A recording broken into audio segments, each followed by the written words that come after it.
Senator Sifuna.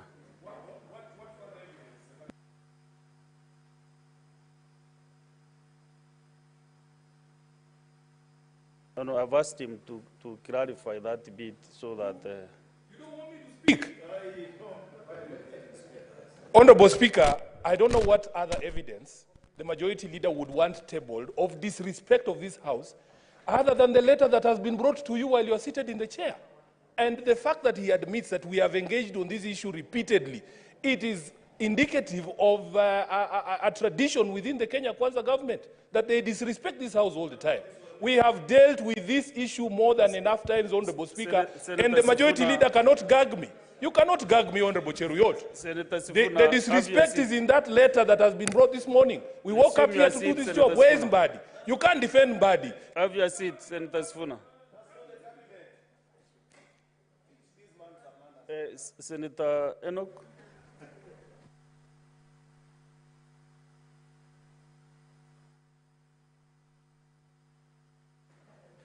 You know, Mr. Speaker, there are things you are saying that are difficult to implement.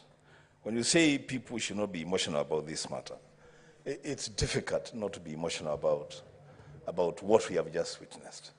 It is difficult, Mr. Speaker, to deal with a fact which is on record that a cabinet secretary expected to appear before a House of Parliament is writing to the Speaker while the session is on to say he cannot appear.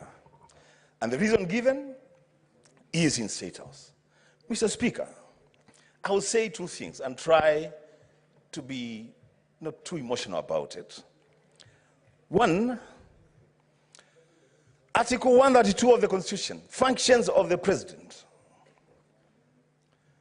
The President is accountable to Parliament, the President himself, to Parliament. Article 153 of the Constitution, the Cabinet is accountable to Parliament. Mr. Speaker, those two articles read together place the Parliament of the Republic of Kenya at such a position that when you are required to appear before either a committee of Parliament or a plenary sitting of Parliament, then everything else must stop. Mr. Speaker, this is just plain reading of the law.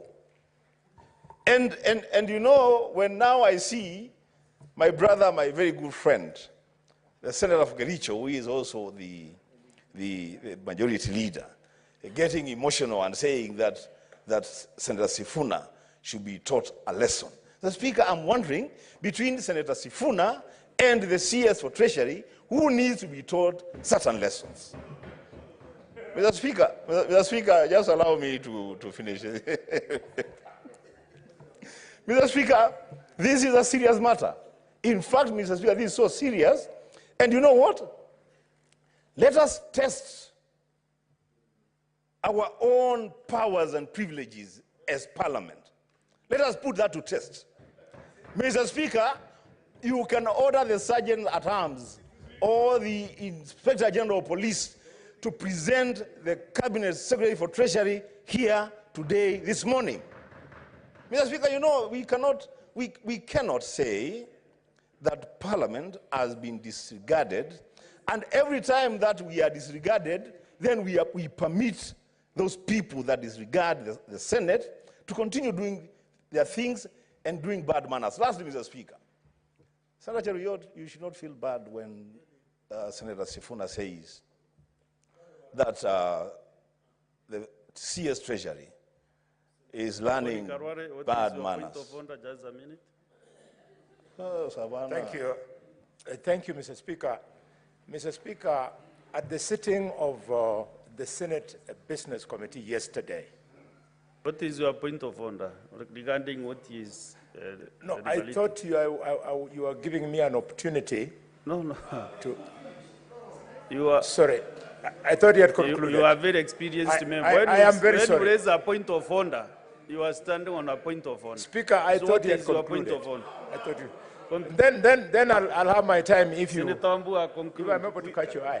In less than Mr. a Speaker, minute. you know, we defer to Senator Halwale, honestly. Surely, I was on my feet. And you're a leader in this house. Mr. Speaker, we are saying you should actually order Masengeli to bring the Treasury CS here in this house. The Speaker. Lastly, I was saying, Mr. Speaker, I was saying that, you know, when Senator Sifuna says that the CS Treasury is learning bad manners and bad behavior from the Kenya Kwanza administration, that is a statement of fact. That this administration is very ill-mannered. That's what it is. This administration has refused many, many times to appear before this Senate. And we are saying the CS Treasury should not go and, when he was donated by ODM to go and join the government, Mr. Speaker, they send him there to go and... Unnecessary anxiety. So Mr. Speaker, I'm just finishing. If you just, bear with me 1 minute, bear with me 1 minute, Mr. Speaker. Just bear with me 1 minute. These points of order, Mr. Speaker, they don't help. To the point of But what point of order on what now? What is out of order now? There is majority. Mr. Speaker, just allow me to finish. Just allow me to finish, Mr. Speaker. I have 1 minute. Just 1 minute. There is majority, Linda. You know, I was willing to allow these cheap shots to pass. But you have heard Senator Wambua repeatedly refer to me in his statement saying that I'm defending the indefensible. Yet, I pointed to Senator Sifuna that what better evidence do you need that Kenya Kwanza cabinet ministers respect this house, other than the fact that while he was making his complaint, there was a cabinet minister seated here. Therefore, you cannot generalize, Mr. Speaker. Mr. Speaker, if you can protect me from the hecklers, I can make my point, Mr. Speaker. Honorable Senator. But what you are doing is heckling. What better way? Mr. Speaker, it is not a statement of fact what Senator Wambua and Senator Edwin Sifuna are stating, that Kenya Kwanza ministers do not honor summons to this house. I have demonstrated that there is one in the house this morning, Mr. Speaker. Therefore, Mr. Speaker, if one minister fails to appear, Mr. Speaker, if one minister fails to appear, is it a statement of fact, as Senator Wambua is stating, that Kenya Kwanza ministers do not honor summons to this house? I think this minister is... Almost every cabinet minister has come to this house more than 100 times, Mr. Speaker. You know, half the time, first of all, the minority side began by boycotting this exercise. They never used to appear. Probably that's why they don't know that ministers have been coming to this house.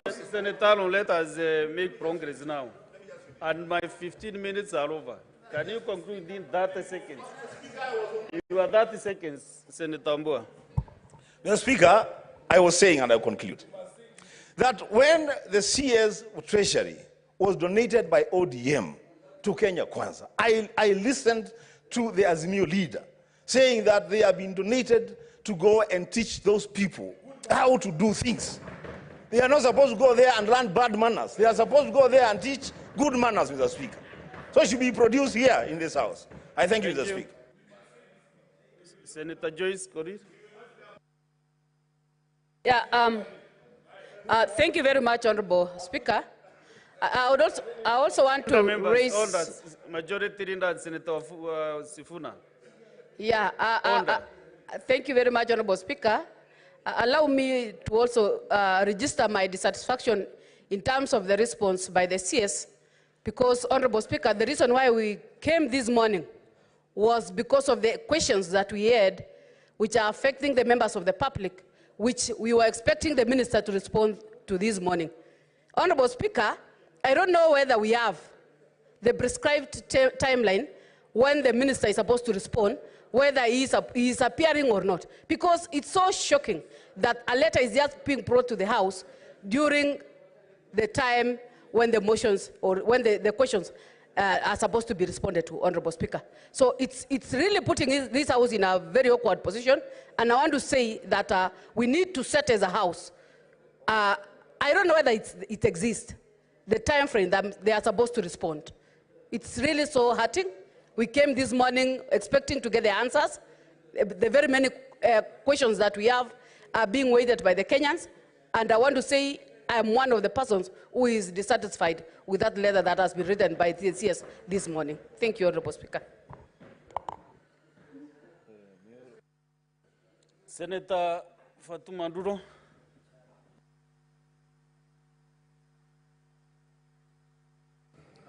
Thank you, Mr. Speaker. Mr. Speaker, I wish to join my colleagues in contributing to this matter. Mr. Speaker, I don't want to say much because much has been said, but this matter is not about a political party. It's about an individual member of cabinet who should take up their responsibilities. Mr. Speaker, I really feel frustrated because there is nothing happening in this house as far as summons or invitation of this house is concerned. Mr. Speaker, we either pack and go home or we take our matter seriously because things are not actually going through the right direction. Mr. Speaker, I'm going to bring a statement on the floor of this house. We have a governor officiolo who has refused to appear before all the committees of the house. He has even taken a committee of the house to court, Mr. Speaker. Mr. Speaker, we have our mortuary that is not working for the last 1 year, and I brought a statement to the floor of this house earlier this year, Mr. Speaker. So, Mr. Speaker, we should put our acts together. Otherwise, we have no business sitting in this house, and this matter must be taken seriously, Mr. Speaker. I thank you. Senator Modigi. Asante Bwana Spika. Nataka kukosoa seneta wa Nairobi ambaye ni rafiki wangu. Mr. Mbandi sio wa Kenya Kwanza, ni sahihi tuko kwa serikali ya muungano. Kwa hiyo kupigia sisi kelele kusema yeye ni wa Kenya Kwanza, hiyo ni makosa kubwa sana. Ya pili, rafiki wangu, nataka nikwambie, wakati ulikuwa apitisha cabinet secretary wao kuingia hapa, wewe ulikuwa umetimua, ulikuwa nje, hapo natuunga mkono. Ya mwisho ningetaka kusema Mheshimiwa Mbandi amefanya makosa kukuja hapa, angekuja tumuulize maswali kwa sababu unajua sisi kuko na ile pesa ambayo tunalipia wafanyikazi wetu, pesa ya usuru anja tulipa kwa kipindi ya miezi 3.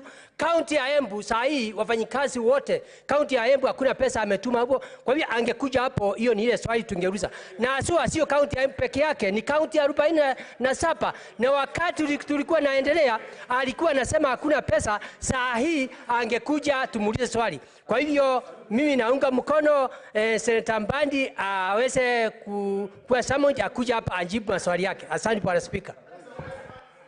Thank you. Senator Muma Muyaka Kadri. Thank you, Honorable Speaker, for the opportunity to speak.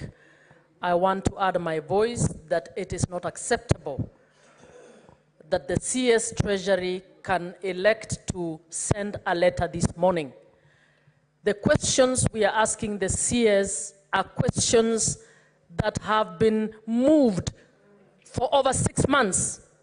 We asked CS Ndongo these questions and he kept ducking them. And now the CS Mbadi takes them. We expect him to come here and resolve these things. Why do we have this session if asking questions should take a year to answer? All of you are celebrating this session, indicating that it will be useful. Why do we have it when it takes a year for a CS to actually respond?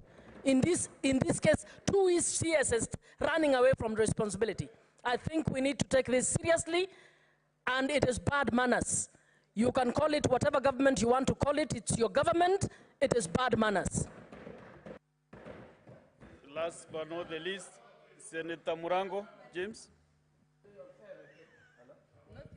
Asante sana Mstahiki Speaker kwa kunipa hii nafasi kuchangia hili jambo. Ya kwanza niseme ya kwamba tunapokuja hapa, wakati tunakuja kukutana na mawaziri, tunakuanga na vitanda za kulala, tunakuanga na mahali ya kwenda. Hatukuangi tumekaa tu bila kazi ya kufanya. Wakati tumekuja hapa kufanya hilo jambo, na ukumbuke Mstahiki Speaker kwamba Jumatano zote hakuna kamati ambayo inakaa kukandini ama kuangalia jambo lingine lolote, kwa sababu tumetenga wakati muhimu kuja kujadili maneno kama haya. Wakati waziri ameitwa anakosa kuja, tunaweza mtetea, lakini hiyo si haki kwetu na si vizuri kwetu. Kama Senator Mondega anavyoongea, kama anajua pesa ya Embu imechelewa kwa muda ya miezi 2-3, angejua leo kama yeye mwenyewe anajali masirai ya watu wa Embu, sio kutetea mwenye hakuja kujibu maswali. Hiyo ni kusema ya kwamba hata yanaridhika na hali ilivyo katika kaunti zetu zote 47. Kwa hivyo ningesema ya kwamba sisi pia tusiende chini kwamba sisi tutakuwa tu tunakaa chini kama watu hawana kazi. Tukiita mtu na aji, tuwe na sheria ambayo itakuwa inamfanya awajibike kwa maneno ambayo amefanya. Kwa muda kumekuwa na madharau ya bunge ya seneti na wale ambao wameteuliwa kutoka bunge la kitaifa. Na mimi nadhani ya kwamba huo ukosefu wa adabu hautachukuliwa kupelekwa katika na mawaziri kuja kutudharau wakati tunaita kuja katika nyumba ya seneti. Niyo tu, Mr. Speaker. Thank you, Senator Murango, and all those who have expressed their dissatisfaction. From where you sit. No, the time is over, the 15 minutes. 15 minutes. Onda, Senator Kavindu, onda.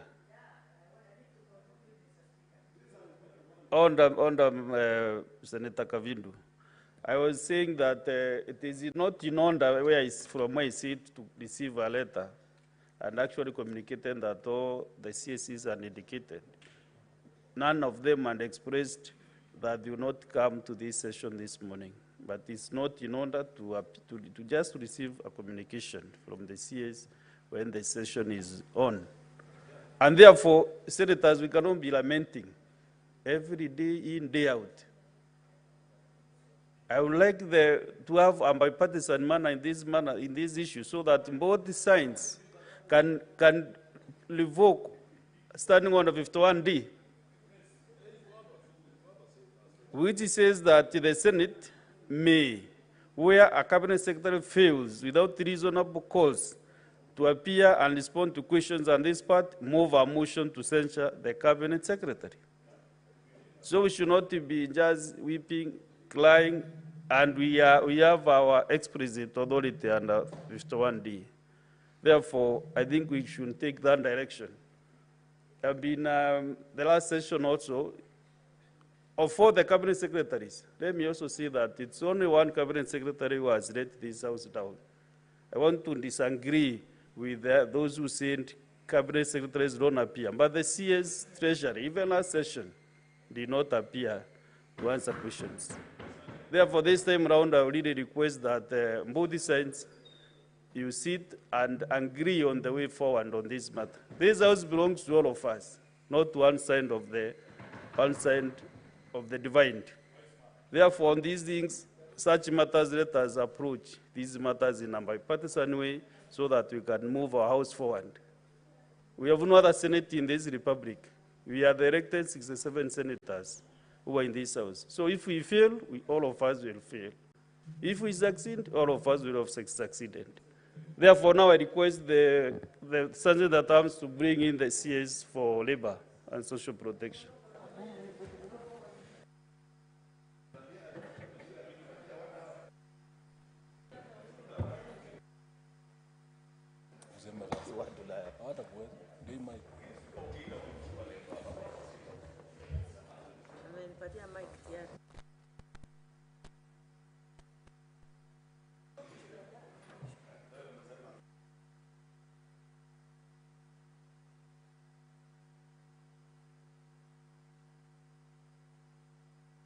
I want to welcome you, the CS for Labor and Social Protection.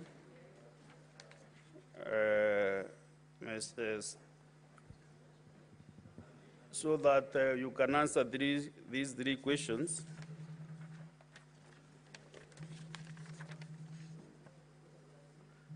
One from the Senator for Machakos County. The other two, the members who asked the other question is not Aramba Chareya, I can see is around. So we start with your question, Senator Kavindu. So waziri, karibu sana katika Senate. Okay, proceed. Thank you, Mr. Speaker, for this opportunity to be able to ask my question. Let me first of all start by congratulating the CS for Labor for appearing here and severally he has appeared before the committees. But before I ask my question, Mr. Speaker, I want to say that the CS Treasury has done very wrong because there is no money in the counties. We have not paid our offices in the counties for the last 3 months because of exchequer. Senator Kavindu. Yeah, I'm coming to my question, Mr. Speaker, but I needed to say that. Alfred Mutua is not the shares for Treasury. I know Just that. asking his questions. I was only commenting on what we were commenting before. I'm done. Now I'll ask my question, Mr. Speaker. Thank you. Honorable CS, this concerns, my question is, could the ministry consider collaborating with the Sifuna? Well, let me ask my question, please. Don't interrupt me. Could the minister consider collaborating with the consortium of the 7th August 1998 victims to identify and enroll surviving Kenyan victims of the 1998 bombing of the United States of America Embassy in Nairobi into the social assistance program currently being implemented in the ministry and by the ministry? Thank you. CS. Good morning, Mr. Speaker, sir, honorable members. I'm very happy to be here and thank you for the question. Before I start, I just want to say that I'm accompanied by my two principal secretaries, PS Mwadime of Labor and PS Motari of Social Protection, and Mr. Kases, Senior Deputy Labor Commissioner, and many other CEOs and MDs, NEA and others. We've come, the whole team. To get to the question, Mr. Speaker, I'd like to say the following. Yes, we are considering, and this is something that we're working on, the Ministry of Labor and Social Protection met with the officials of the victims Tumaini 1998 on 18th October 2023. And during that meeting, it was noted that there is need for the leadership of Tumaini 1998 bomb blast victims to provide a list of victims stating clearly their names, ID numbers, contacts, and their unique needs so as to support them, because we needed to identify those who are genuine 1998 bombing victims. We also wanted to ensure that the process and eligibility criteria for selection into the Inua Jamii program, which requires certain exemptions to this group, may be to enable them to be targeted and enrolled into the program. And also considering that children of the affected bombing victims, the Presidential Secondary School Bursary program. Similarly, in addition to this, the National Council for Persons with Disabilities held a meeting with the representatives of the survivors on Friday, 27th October 2023. In the meeting, the team was taken through a detailed presentation of the Council's mandate and potential areas where the victims can be supported, including scholarships for disabled children, recommendations for tax waivers for persons living with disabilities, and provision of assistive devices, among others. It is noteworthy to mention that no list of victims, Mr. Speaker, has been availed to my ministry to confirm whether they meet the eligibility criteria for enrollment into the Inua Jamii program. I don't know where the failing is, but I think it's a very good question by Senator Kavindu, and I want to congratulate her for her care about this issue, because when I was the Minister for Foreign Affairs, we were in a session where she brought up the same a similar question concerning these victims. But let me repeat that so far we have not received any information, eligibility criteria for enrollment to the Inua Jamii program with a list of victims that we can onboard. Mr. Speaker, the possibility of including the survivors in the social assistance program is very high. The State Department for Social Protection and Senior Citizens Affairs within the Ministry of Labor and Social Protections implements 3 social assistance programs. One is the Inua Jamii program, which targets older citizens aged over 70 years and above, poor households taking care of persons with severe disability, and orphans and vulnerable children. When you look at the older persons, there is an older persons cash transfer And as you know, our president directed that before his salary and the salary of ministers and public servants is paid, that the money is paid to our Inua Jamii recipients. One must be above 70 years old and a holder of a Kenyan national ID to qualify for the older person's cash transfer, and should have a caregiver with a valid Kenyan national identification card, and must not be in any government pension to avoid double dipping. Now, when it comes to orphans and vulnerable children cash transfer program, poor Kenyan households with any one or more of the older persons or of children, vulnerable orphans and vulnerable children aged between 0 and 17 years, or basically 0.1 and 17 years, is a permanent member. A household with a caregiver is chronically ill and unable to perform his or her duties, and lastly, a household not benefiting from similar social assistance programs. C, for those with people with severe disability cash transfer program, they are meant for a poor household with a person with severe disability who requires 24-hour care, a household not enrolled in a similar program, and a beneficiary in who is a Kenyan citizen. In order for the victims, and I think Madam Kavindu Senator will agree with me, for the victims of the 1998 National United States Embassy bombing survivors to be included, they should meet the criteria, which is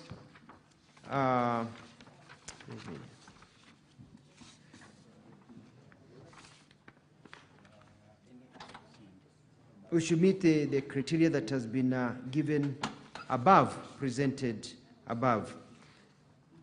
I would also like to point out, Mr. Speaker, that in the case, because this case happened in, it's been over 18 years now since the bomb blast happened, and if there are children who are affected or were left behind at that time, they are now over 18.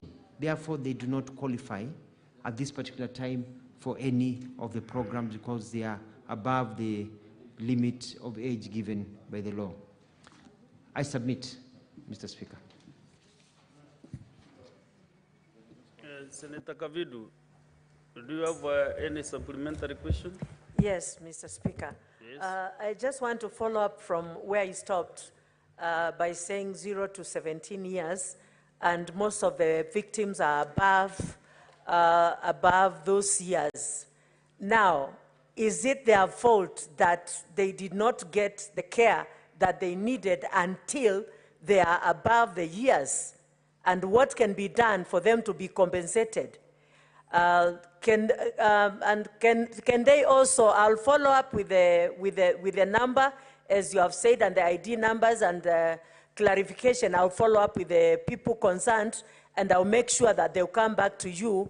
But even as we do that, can they also be registered in the cash transfers, especially the PWDs who are completely unable to do anything for themselves?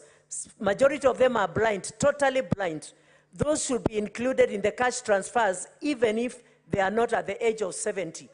And the children also, the ministry should consider. Thank you, Mr. Speaker. Yes.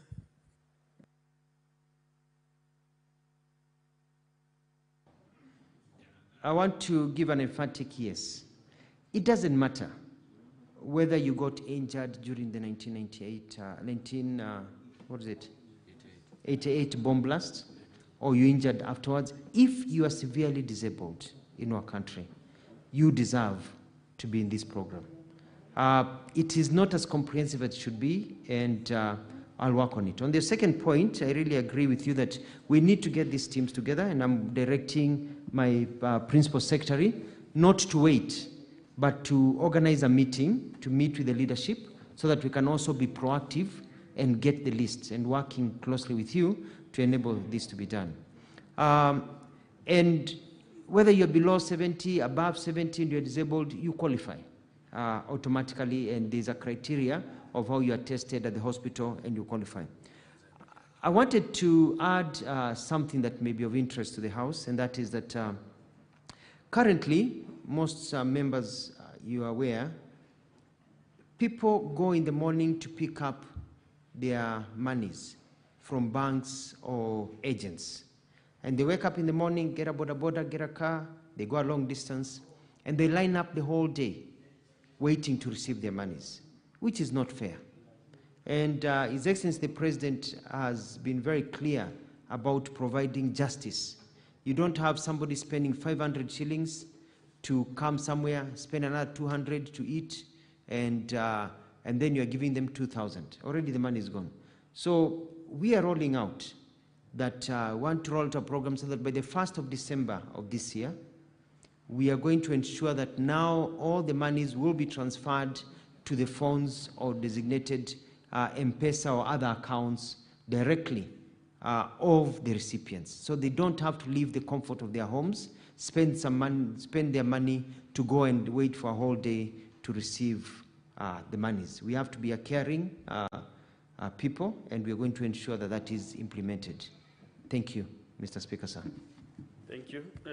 Let us have a few other supplementary questions, but just only one question. Senator Mandago, Jackson. Thank you very much, Honourable Speaker. I have one supplementary question to the Cabinet Secretary. That Honourable Speaker,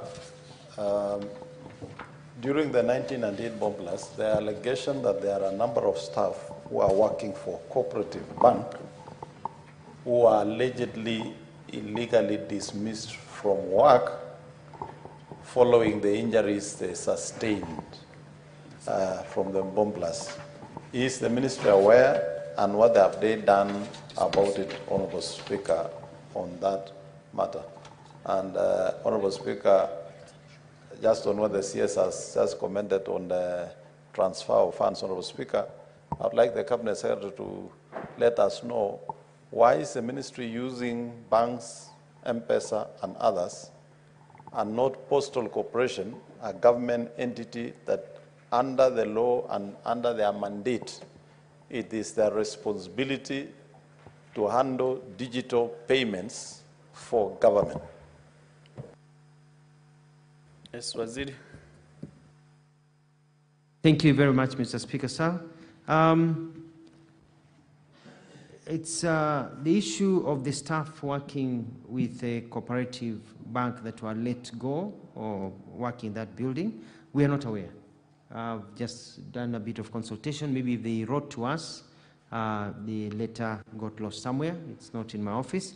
I would request, Mr. Speaker, sir, through you, the Honorable Senator, we can have a conversation and we can see whether they are organized, and they can file a complaint with us, and we'll follow up to make sure that they get their rights. They are under the law, because people shouldn't just be dismissed and then they are not compensated properly. On the second question about Postal Corporation, we carry tender processes whereby banks were onboarded to be able to transfer the monies, and the contracts are coming to an end, and so Postal Corporation is welcome to participate in the next round, even as we move into a digital fora using the technological companies rather than just the banks. Thank you, Mr. Speaker. Senator Kadri Muma. Thank you, Mr. Speaker, and welcome, CS. My question is on the system that the Ministry has put in place to ensure equitable access to social protection.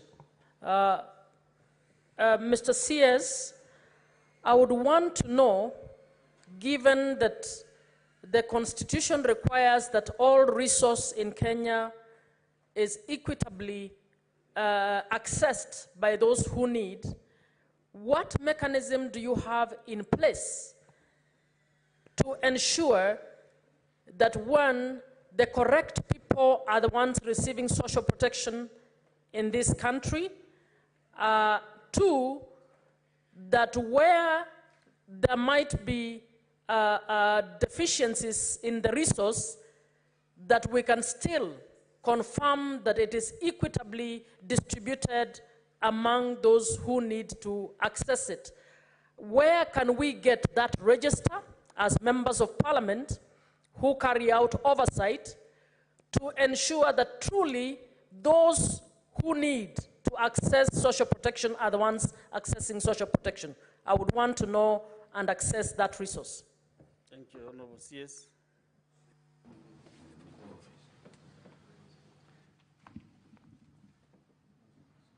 Mr. Speaker, sir, thank you very much. In terms of equitable access to social protection, there's a system that has been working, and we can always improve on it. We go to the ground using the government system, and we're able to identify those who deserve to be in the system in terms of age, in terms of disability, very, very poor families, vulnerable families, and we are able to put them in the list, and they go through the criteria and they are onboarded. When I served as the governor of Machakos, the issue of older citizens saying that they have never received their monies kept on coming all the time. So it's an ongoing system of onboarding.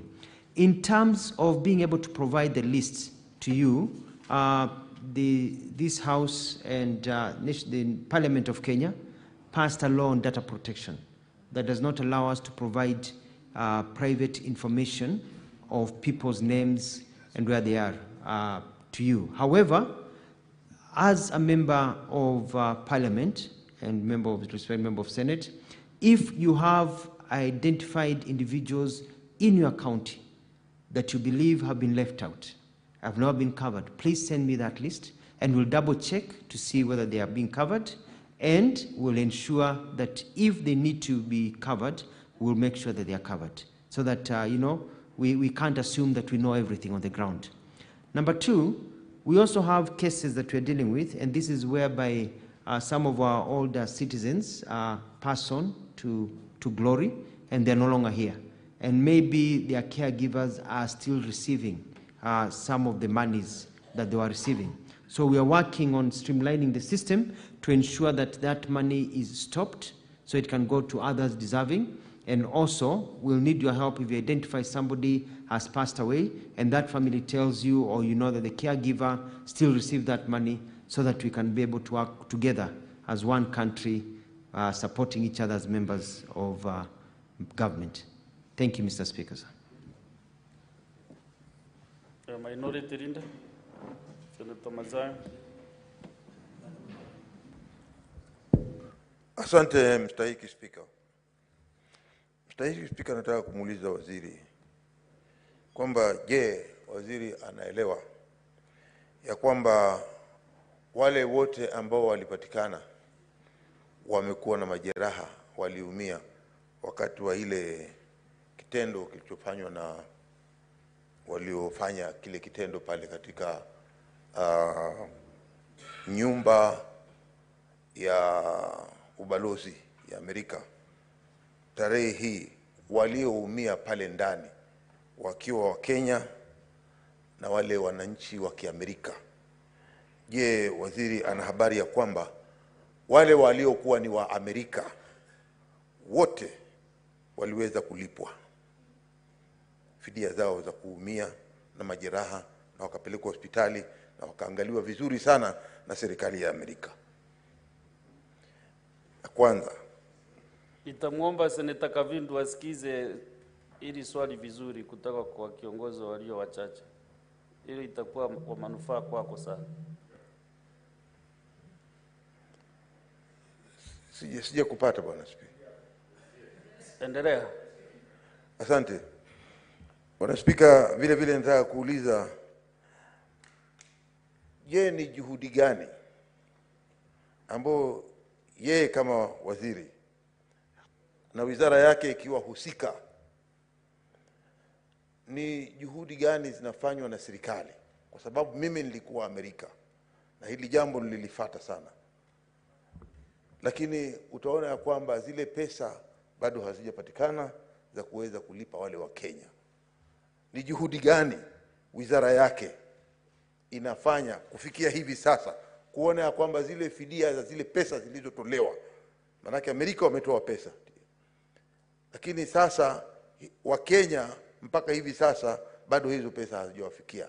Ni juhudi gani wizara yake inafanya kuona ya kwamba zile pesa zilizotolewa kuweza kuwalipa hawa waliopata majeraha zinaweza kuwafikia? Waziri.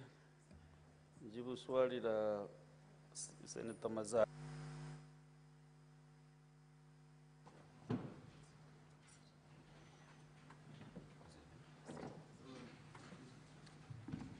Swali singine huwa kinapita. Siku. Samani Mheshimiwa Spika. Shukran sana Senator Mazayo kwa swali lako la kina kabisa. Je, umeuliza vizuri ni kwamba tunaelewa kwamba kutokana na jambo hilo, tukio la ugaidi mwaka 1998, wale walioumia walikuwa basi wa Kenya na Marekani. Umesema kwa kweli ya kwamba wale wa Marekani walilipwa, lakini wa Kenya ukasema hawakulipwa. Hili ni swala ambalo nilifuatilia nikiwa waziri wa mambo ya kigeni na hata kwa mikutano tofauti na Senator Kavindu na wengine tukiangalia. Najua ya kwamba tulipofikia hivi sasa kuna kesi ambayo inaendelea kule Marekani. Na pia kuna juhudi za Wizara ya Kigeni kuendeleza kuona kama inaweza kuthibitishwa na kupitishwa na bunge la Marekani ndio waweze kulipwa. Kwa hivyo sasa sina uhakika hiyo kesi imefika wapi. Naomba Senator Mazayo na waheshimiwa mnipe nafasi niweze kumwandikia barua ndugu yangu Musalia Mudavadi aweze kutupa nafasi ama aweze kutupa habari na tuweze kufahamu tumefikia wapi kwa wakati huu. Lakini pia nitaweza kulikaza na kuangalia vile tutaweza kujadiliana na hawa walioumia, tuende vile tuwasaidia. Wakati wale ambao hawajapata zile pesa wanazopaswa kupata za Inua Jamii, ambao watakuja kumuona katibu wa ofisi yangu, wale nimeongea kuhusu mambo haya, basi tutaweza kuwatajia mambo kama hayo pia naweza kufuatilia kwa sababu ni haki yao.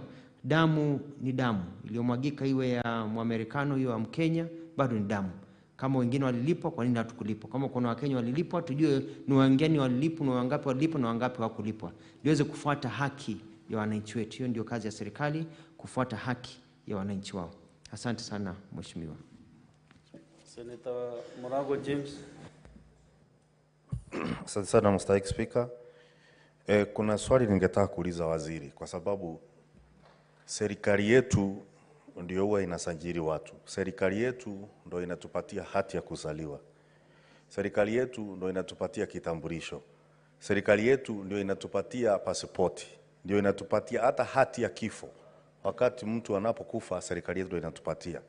Inakuaje hamwezi chukua takwimu ambazo mko nazo katika mitambo mlio nayo siku ya leo kujua mtu ambaye anafikisha miaka ambayo anastahili kupewa pesa yake ya uzee, mpaka mrundi tena mtumie fedha za umma kwenda kusajili watu na mko na kila kitu? Haingekuwa rahisi kama, kwa sababu serikali iko na kila kitu, mtu akitimiza ile miaka bila kusajili tu mnaanza mnachukua kama ni account yake mnaanza kumtumia pesa zake moja kwa moja kuliko kusumbua wazee na vilema waliozeeka na kila kitu mko nacho. Kwa nini kazi inafanyika hivyo? Ni nini hamna ya kufanya hiyo kazi ili iwe rahisi kwa kila mtu? Swali la pili. Ni moja tu Senator Murago. Nataka kusikanisha Mr. Speaker, ni moja, ni line moja. Naomba Senator Joyce Korir pia ulizo swali kwa sababu ya maswali yanafanana yote. Ndio ajibu pamoja kwa jumla. Thank you very much, Honorable Speaker. Allow me to ask the CS. This is an active case that Honorable Gavindu has been following up between this country and the United States. And I want to say, Honorable Speaker, I just wanted to know whether the ministry has the exact number of the victims and what is their age bracket. And if so, how many have benefited from any programs that the country is doing right now in terms of stipends to people living with disability or the vulnerable in this country? Thank you, Honorable Speaker. CS. Thank you, Mr. Speaker, sir. Swali la kwanza Senator Murango ameuliza vizuri sana kuhusu tuna takwimu hizi zote za kuweza kumtambua Mkenya, na vile tumefanya hivi sasa katika mkondo huu wa digitali, tumeanza kuchukua hayo majina kutoka kwa Wizara ya Interior na kuweza kuyaweka katika ratiba ambayo inafaa. Tayari umeona kwa magazeti tumeongea kuhusu kuna vijana wasichana wanaitwa enumerators, wanaenda chini kuthibitisha kama hawa watu wako, wengine pengine wameaga dunia, wengine pengine walihama So pengine mzee alikuwa anaishi kule Meru, watoto wake wako Nairobi, Mombasa, wamehama kutoka Meru, wamekuja Mombasa, wamekuja Nairobi, hawako tena upande huo, ama walienda nyingine, wengine wameenda kuwatembelea watoto ng'ambo, kuthibitisha kwamba wapo, ndio kwa mara moja tunaweza kuwaongeza hao ambao wamefikisha miaka hiyo. Kwa hivyo ni jambo ambalo tunaendelea, ni jambo tulianza hivi majuzi, Mheshimiwa Senator Murango, na jambo ambalo tutaweza kulifanya liwe thabiti kabisa kwa siku ambazo zinakuja. On the second question by Senator Joyce Korir, yes, I agree with you, it's an active case. And unfortunately, the way it has worked for all those years, it was not being handled by my Ministry of Labor and Social Protection. It's been handled clearly as a foreign affairs issue. So for a long time, it was handled as a foreign affairs issue in terms of the number of victims, because we're dealing with a foreign country. But it is now an issue, as I've said, we are ready to onboard, and we'll be meeting the leadership of the victims, and we see how now we can regularize what should have been done about 18 years ago. Thank you, Mr. Speaker, sir. I'll request now on the same question. With 30 seconds? Yeah, please. Thank you very much, Honorable Speaker. I thought, Honorable Speaker, when the cabinet are meeting, they always discuss issues that are cross-cutting. Because this is a very serious issue. We are talking about the country that have paid its people, and our people have not been paid. Failure because of the way we are handling issues and the way we are handling our data. Is it true that the ministries that we have in this country cannot coordinate to make sure that things are done the right way? To an extent that as we speak today, the Ministry of Labor has to go a long way looking for the list. Yet in the actual sense, we have the list with the Ministry of Foreign Affairs. Can we get to know the exact number of the victims? And what has the country done in terms of making sure that these people issues have been addressed? Thank you. If I can give some guidance, you know the CS, and he didn't know you request that list when he came here. So maybe you can give the ministry time to compile that data and then to provide it to the Senate, to this House. But where he sits, I'm afraid he cannot be able to give the list now. But he can be able to work on it. And then number two, the question by Senator Kavindu is not now on the compensations.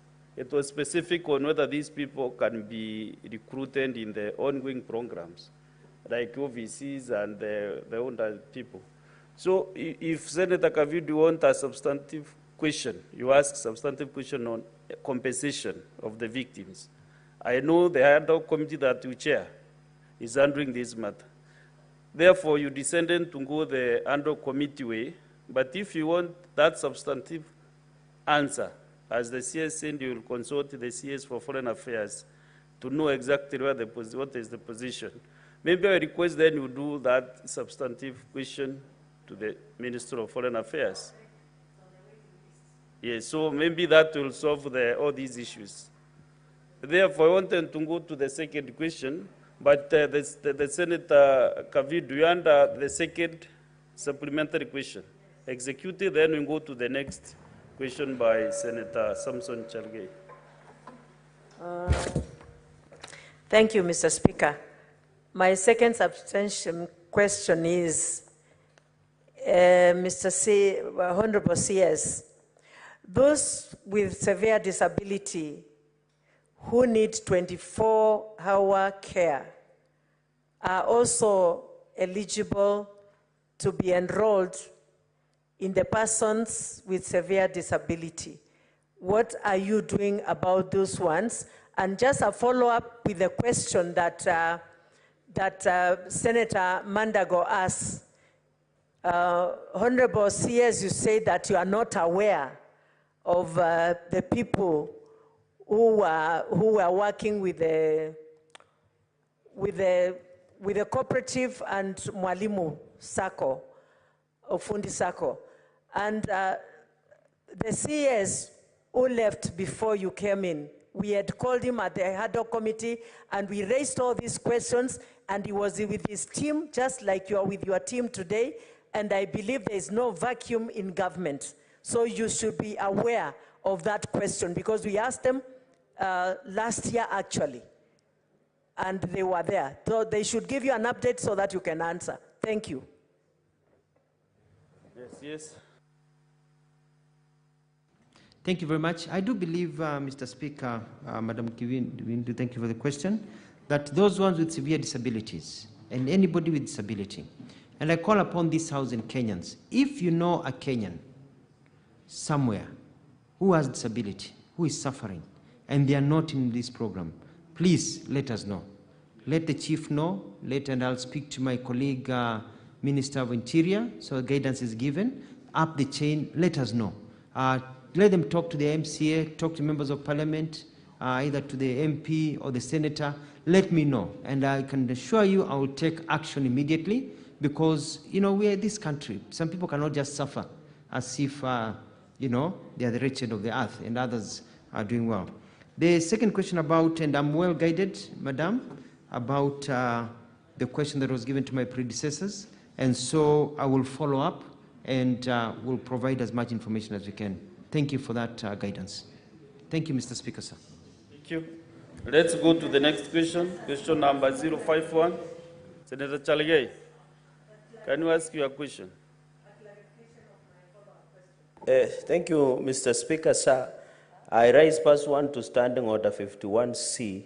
I will give you the opportunity. Let them proceed with Mr. Speaker, I raise under Standing Order 51C 6. A cabinet secretary shall appear in person on the day of which the respective question is listed for response. One shall respond to the question. That is B. C, may, with the permission of Speaker, make a statement. Mr. Speaker, I'm raising on Standing Order 51C6. Because, Mr. Speaker, I don't know what happens when a cabinet secretary comes with a half-baked answer or a kindergarten-like answer against the responses at the, and it is Mr. Speaker, in the response, he has indicated that they are attached.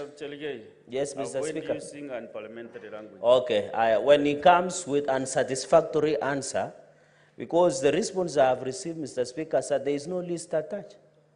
And even in the response, I was given not within 24 hours that you have, Mr. Speaker. Can you ask your question, then you prosecute your issues first? Okay, Mr. Speaker, but I want to register my displeasure by that response. But let me ask the question, and you will realize, and the members will realize, Mr. Speaker, that no justice was done to this question. Mr. Speaker, I rise to ask question number 051 on the following. To ask the Cabinet Secretary for Labor and Social Protection. One, what are the roles of National Employment Authority, NEA, in the recruitment of Kenyans seeking job opportunities in foreign countries? And could the Cabinet Secretary state the requirements to be met by a recruitment agency permitted to operate by NEA in the country? B, Mr. Speaker, could the Cabinet Secretary provide a list of recruitment agencies cleared by National Employment Authority, and what steps are used to ensure that all companies registered under National Employment Authority Integrated Management System, NEMIS, are monitored and regulated? Mr. Speaker, part C, could the Cabinet Secretary also provide a list of Kenyans who have successfully applied for jobs in the diaspora following the numerous agreements between Kenya, for example, like the other day with Germany and other nations, and including the countries that are deployed to avoid misinformation? Mr. Speaker, finally, what is the status of the investigations into the operations of Messrs. Worth Star Africa Limited, an agency operated by one Pastor James Wanjohi that reportedly defrauded Kenyans over Kenyan shillings 600 million with a promise to assist them to secure jobs abroad? And could the Cabinet Secretary state the plans, if any, to compensate these victims? The Speaker, I thank you. Yes. Thank you very much. Thank you very much, Senator Chergai, for your question. The role of the National Employment Authority in recruitment of Kenyans for jobs in the diaspora is well stated in our documents. It is, and I'm going to go through them quickly, to advise on the formulation of employment policies and strategies for national and county governments, facilitate the employment placement of job seekers internationally, and facilitate the implementation of national policies on employment. There is also a secretariat to the vetting committee, licensing and accreditation of private employment agencies, regulation of the activities of private employment agencies, collection, analysis, and dissemination of labor market information, building the capacities of private employment agencies, sensitizing and advising job seekers, handling complaints from job seekers, promoting ethical recruitment, and cancelling the registrations of an employment agency that fails to observe the provisions of the existing laws and regulations. The requirements to be met by recruitment agency to be permitted to be operated by NEA is in our website, which is www.neaims.go.ke. But I've also listed them here for Senator Cherengai. There's an application letter for registration, a certified copy of the certificate of incorporation as a limited company, company articles and memorandum of association, company CR2 for the current year, must have a minimum share capital of 5 million shillings, a copy of a county government license, show that you are operating legally, company tax compliance certificate for the current year, registered and fully equipped physical office with the prescribed sizes. A company director must also submit a copy of his or her or their IDs, 2 passport size photos, current police clearance certificate, a valid work permit in case of any foreign director, certified academic certificates, which must be certified by the Directorate of Quality Assurance of the Ministry of Education. Company manager must also submit the following documents: a degree certificate in business-related field from a recognized university in Kenya that is also certified by the Quality Assurance of the Ministry of Education, an appointment letter to work for that company with clear terms, and a copy of an ID. Mr. Speaker, it is very clear that the process is heavy, that you really need to qualify. And these are very many requirements.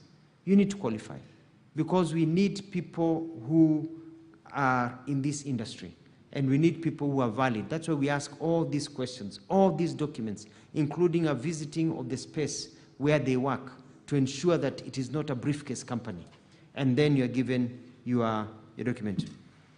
The second question about vetting by interministerial vetting committee. An interministerial committee vets all private employment agencies seeking registration and renewal of licenses. It consists of the ministry responsible for labor, immigration, internal security, foreign affairs, and the AG. During the vetting, the applications made by private employment are looked at, and making the independent recommendations approval or non-approval is also deliberated.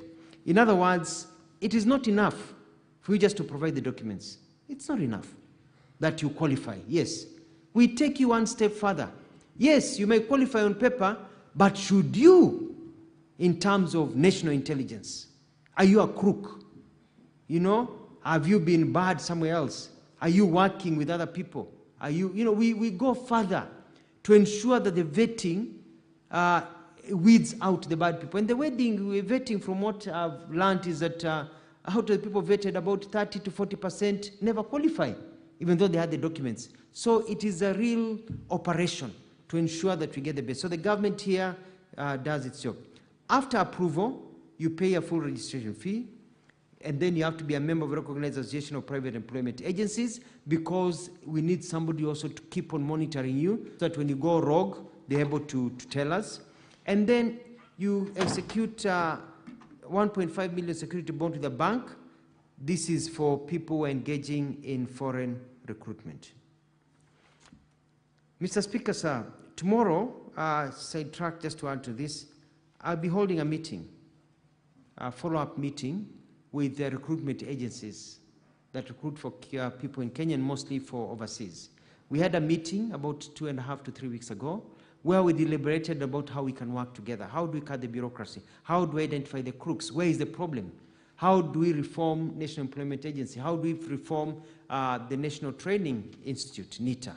how do we reform the labor ministry to ensure that it is current in terms of the needs of the market. And so we've been holding meetings, and even after this session, I'm going to hold a meeting with my staff to deliberate on new regulations and new policies that we will announce tomorrow after we've had this public participation with a team to streamline this industry, to toa wakora, and to ensure that it is efficient. The list of recruitment agencies cleared to operate by NEA can also be found in our nims.go.ke. It is current. Some fall out every day, some are added every day. So if I can give you a list today, and tomorrow you say, how come this company is no longer in the list, or how come this company, because it is alive. As we sit here, there are others being onboarded, the others being removed. And it even shows you the ones that the licenses have expired and who are in the process of renewing. One of the things that I'm going to announce tomorrow is about the duration of time of the renewals. The country has been crying, the community has been crying that the renewal of every year doesn't work very well, because by the time you organize yourself to get people to organize, take them abroad, your time is gone. So we are going to look at how we can extend the time and how to make it easier for people to be able to register and work within the system. The question number C, the list of Kenyans who have successfully applied for jobs in diaspora, including the countries they are deployed. We have attached a list, and it's presented here, cabinet, of the lists of the Kenyans, and we hope that the list will grow now that we are trying to make this as efficient as possible from the Ministry of Labour. The status of investigation to the operation of Miss World Start Africa Limited. This is a case being handled by the Directorate of Criminal Investigations.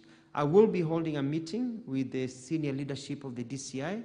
They told me that they are working with close to 1,000 cases of fraud, of Kenyans who have been defrauded, and action will be taken. On the supplementary question that was asked by Senator Chirangaya, whether the ministry will compensate the victims, the ministry does not engage in defrauding. But the person who defrauds, if they are found guilty, arrested, charged, if they are found guilty, then I think part of the requirement will be for their assets to be taken and compensation to be done, not just for them just to have time, but they need to repay back the money that they stole from innocent Kenyans. Thank you, Mr. Speaker. I submit. Senator Chalagai, do you have any supplementary question? Point of order, Mr. Speaker. Not point of order, but it should go on record that the Cabinet Secretary is misleading the House. You know why? The list is saying he has filed through the Secretariat. It's not there. So why is he playing with the minds of Kenyans? Mr. Speaker, we are serious people. We don't work up here to come and joke around.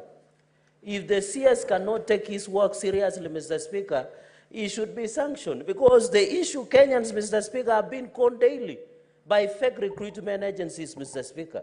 So I find it a disrespect to this House that a whole Cabinet Secretary, who is not new, to come before the Senate and mislead the House, to mislead people who have sat even in Cabinet, including Senator Onyonga, who was Assistant Minister, Mr. Speaker. Is it even fair? The Cabinet Secretary must, Mr. Speaker, apologize to this House for lying, Mr. Speaker, not lying, for misrepresenting, Mr. Speaker. Senator Chalgai, Number two, Mr. Speaker. Just have your seat. Okay. For some communication. The Secretariat is following up on this list to check whether it was attached or not. So before you make those allegations, let us first confirm. You know, Senate is House of Records. We confirm first, and then you can maybe comment. But what I want to do is to ask the Secretary to confirm whether this list was attached, and also your officers also to counter-check whether they did it. But meanwhile, you can ask your supplementary questions. Mr. Speaker, and you have to note that unless you struck off the answered, because in his response, the CS says he has attached. So I hope the Secretariat will strike out that part of the answer so that we don't mislead Kenyans.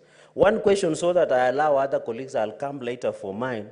Mr. Speaker, you agree with me, and this is my first supplementary question. No wonder Kenyans are conned daily. Because if the cabinet secretary cannot provide a list of cleared recruitment agencies in the country, by telling Kenyans to go to website, how will be somebody in Machakos, somewhere in Tala, have an internet? If the CS could come and table the list of all recruitment agencies, those who have been blacklisted, is it hard, Mr. Speaker? How will his grandmother somewhere in Makweni in Wote know from where Mr. Kafuluka comes from, Mr. Speaker?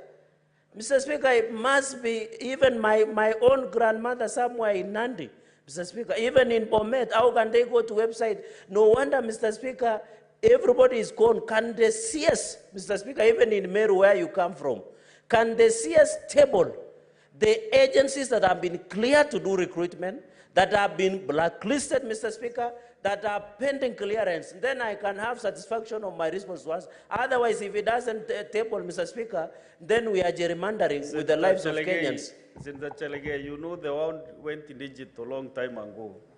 And that is why I think in that spirit, the CS is maybe requesting you to just click on the website and get the list. Because the one has gone digital on so many things. Do you have a smartphone with you? Do you have a smartphone? We can test this website, whether it is working. No, I've just asked you a question when is it. See, I thought I should go on record. Mr. Speaker, this is not about Cherargei, it's about the ordinary Kenyans in Kibra who don't have smartphones, Mr. Speaker. How many Kenyans today have smartphones? Even in Meru itself. Senator Chalege, it might be 1%. Because this is your question. I'm just asking whether you attempted even to click on the website. Did you try? I am asking on behalf of Kenyans, Mr. Speaker. It is the cabinet minister, Mr. Speaker, to provide information.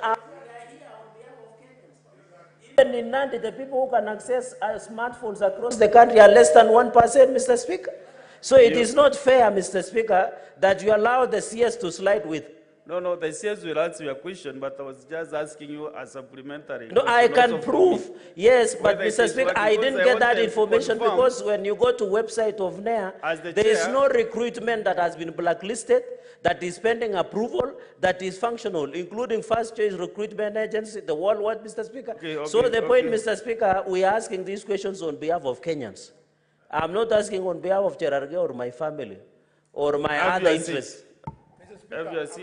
But also, Senator Chalege, don't you know that also Kenyans would like to know whether you are able to use internet? Waziri, respond to the question. Thank you, Mr. Speaker, sir. I'd like to say that as far as I know with my records, I signed the list.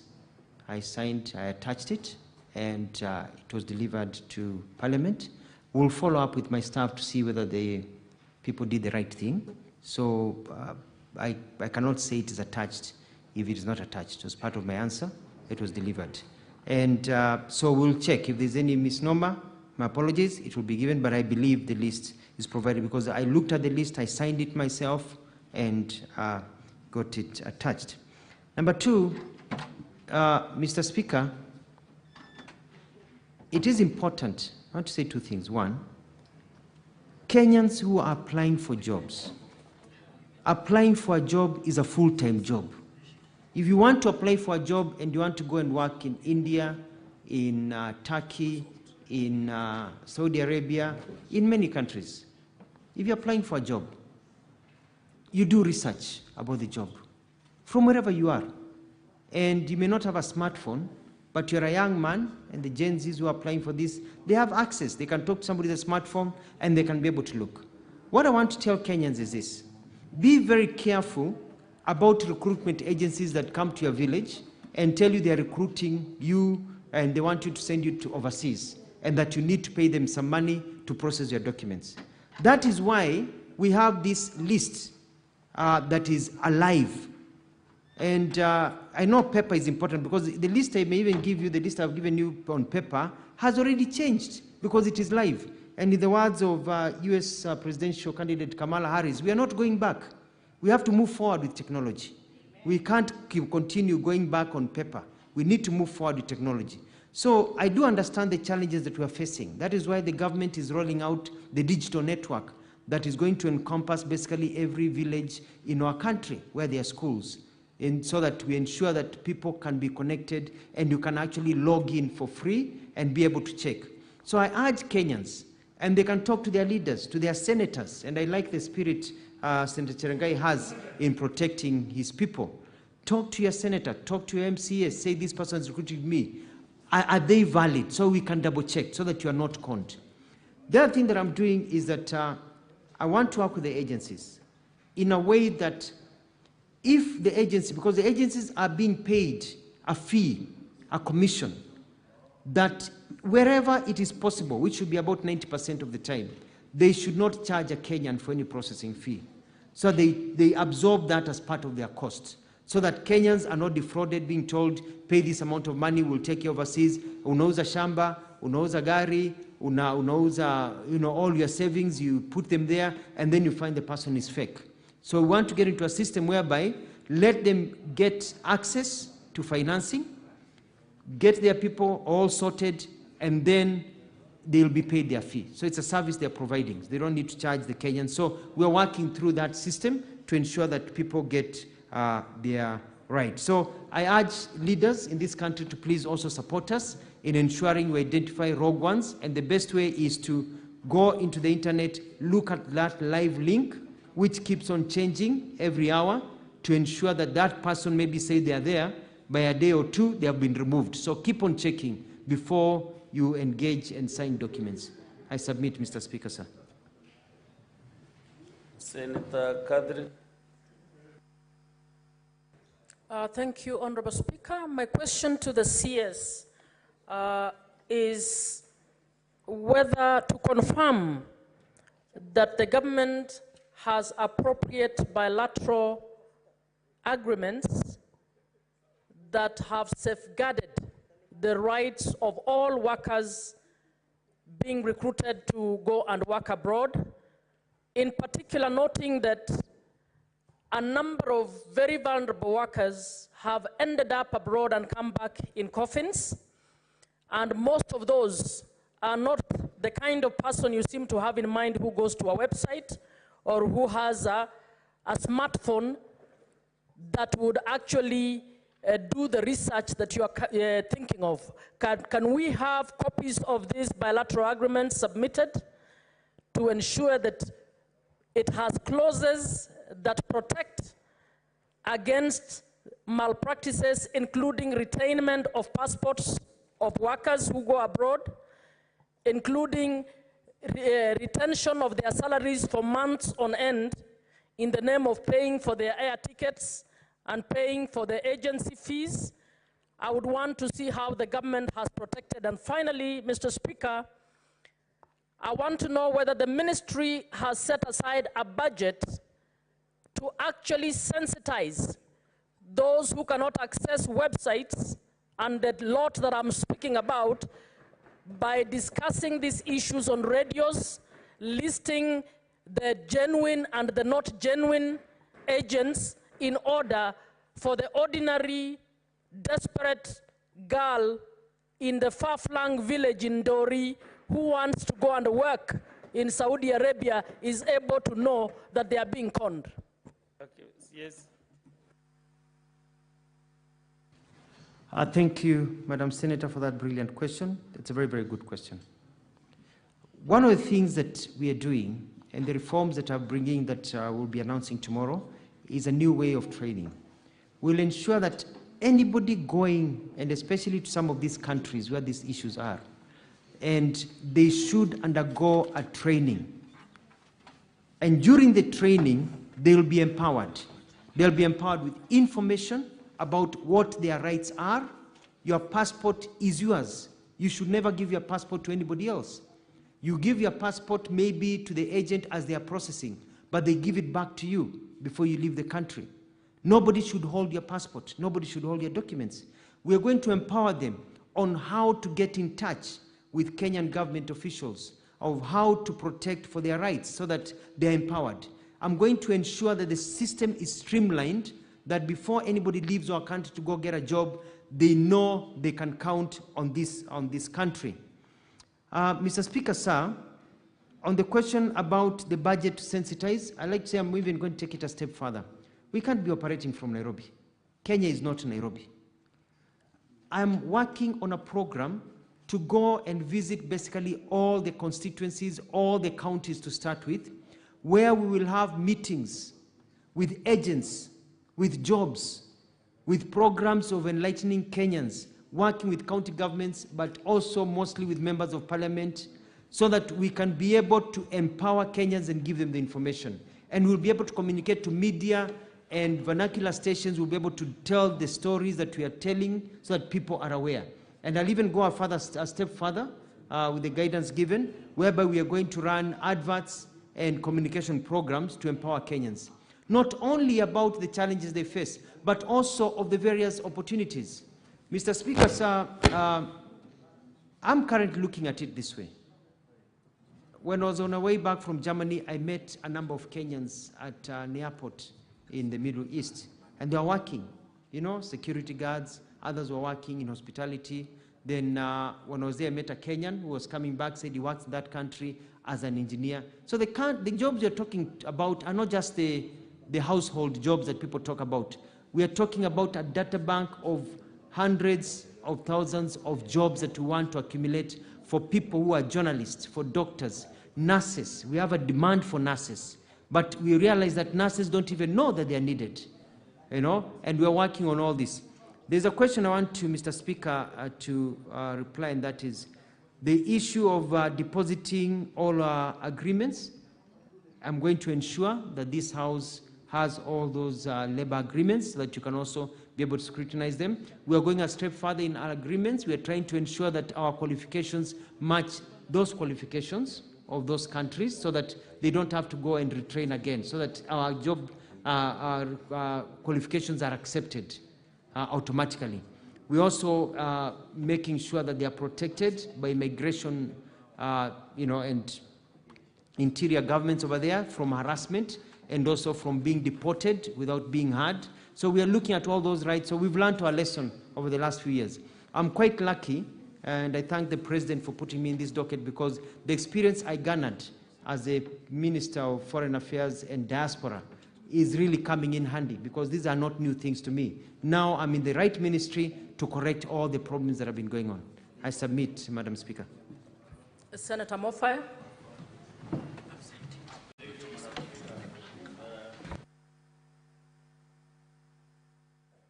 The mic is defective. It's working. These innovations, Madam. Madam Speaker, I want to revisit the very first question that the CS was interrogating, and I want to know what is his ministry doing to make sure that the physically challenged people, you know, in some cultures, Honorable Madam Speaker, these people face some cultural stigma, such that they don't even come out to register for benefits, maybe in the government. What initiative is the ministry trying to undertake to make sure that these people are whipped into registering so that they can benefit from your ministry? Number two, Honorable Speaker, we have seen very old people travel to far-flung places in search of these benefits. What is the ministry doing to make sure that they devolve these services very close to the people who are supposed to benefit from those services? Thank you, Madam Speaker. CS, you can respond. Thank you very much, Madam Speaker. I think our Honourable Senator came a bit just got in. We've already tackled this issue, and I'll repeat myself. We talked about the physically challenged and how we are bringing them all aboard and how their families, and we've got teams on the ground. And I requested you that if a member of parliament knows somebody who is not in the system, not only the disabled, but also other vulnerable, children and the aged, to let me know, and we're going to handle. We had a big discussion, lasted quite a while on that issue. On the other one about the far-flung, I think I lost the final question about people of far-flung places. I already made an announcement right here, and I announced a new policy that from December 1st, we are going digital. They'll get their money on their phone. So we had a discussion about that earlier before you came. Thank you, Madam Speaker. Senator Onyonka.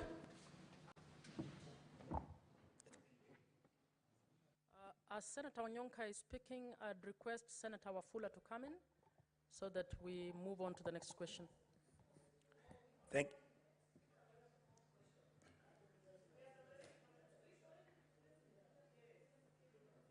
Senator Onyonka. Thank you, Madam Speaker.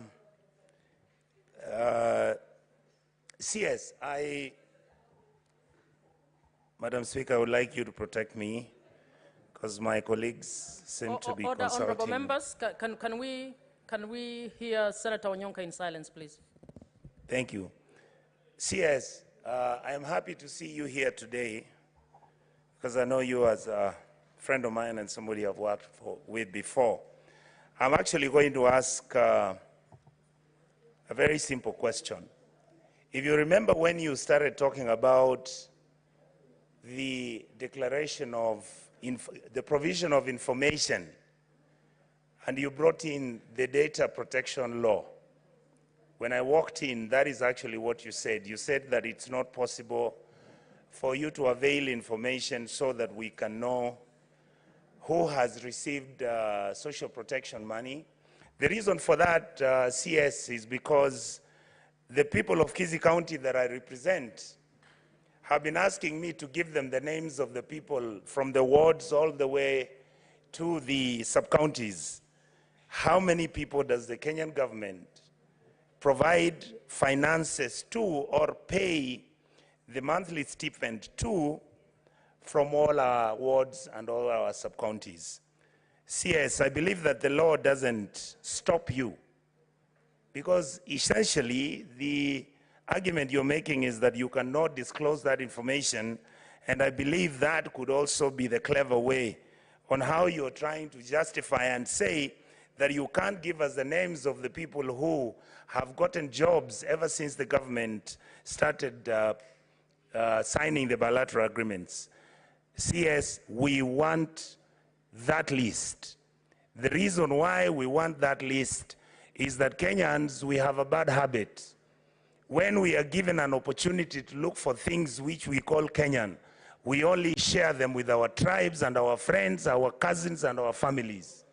That list is the one which will show the equity, the fairness and the distribution of those jobs that you are giving out there. So the first question I wanted to ask you is, can you please promise this House that you're going to provide that list, and it will be a genuine list, and it will be an honest list? Number two, and Madam Chair, I really got confused because when I came in, there was a wonderful question that Senator Kavindu had raised, and this had to do with the Kenyans because this is a matter she's held personally.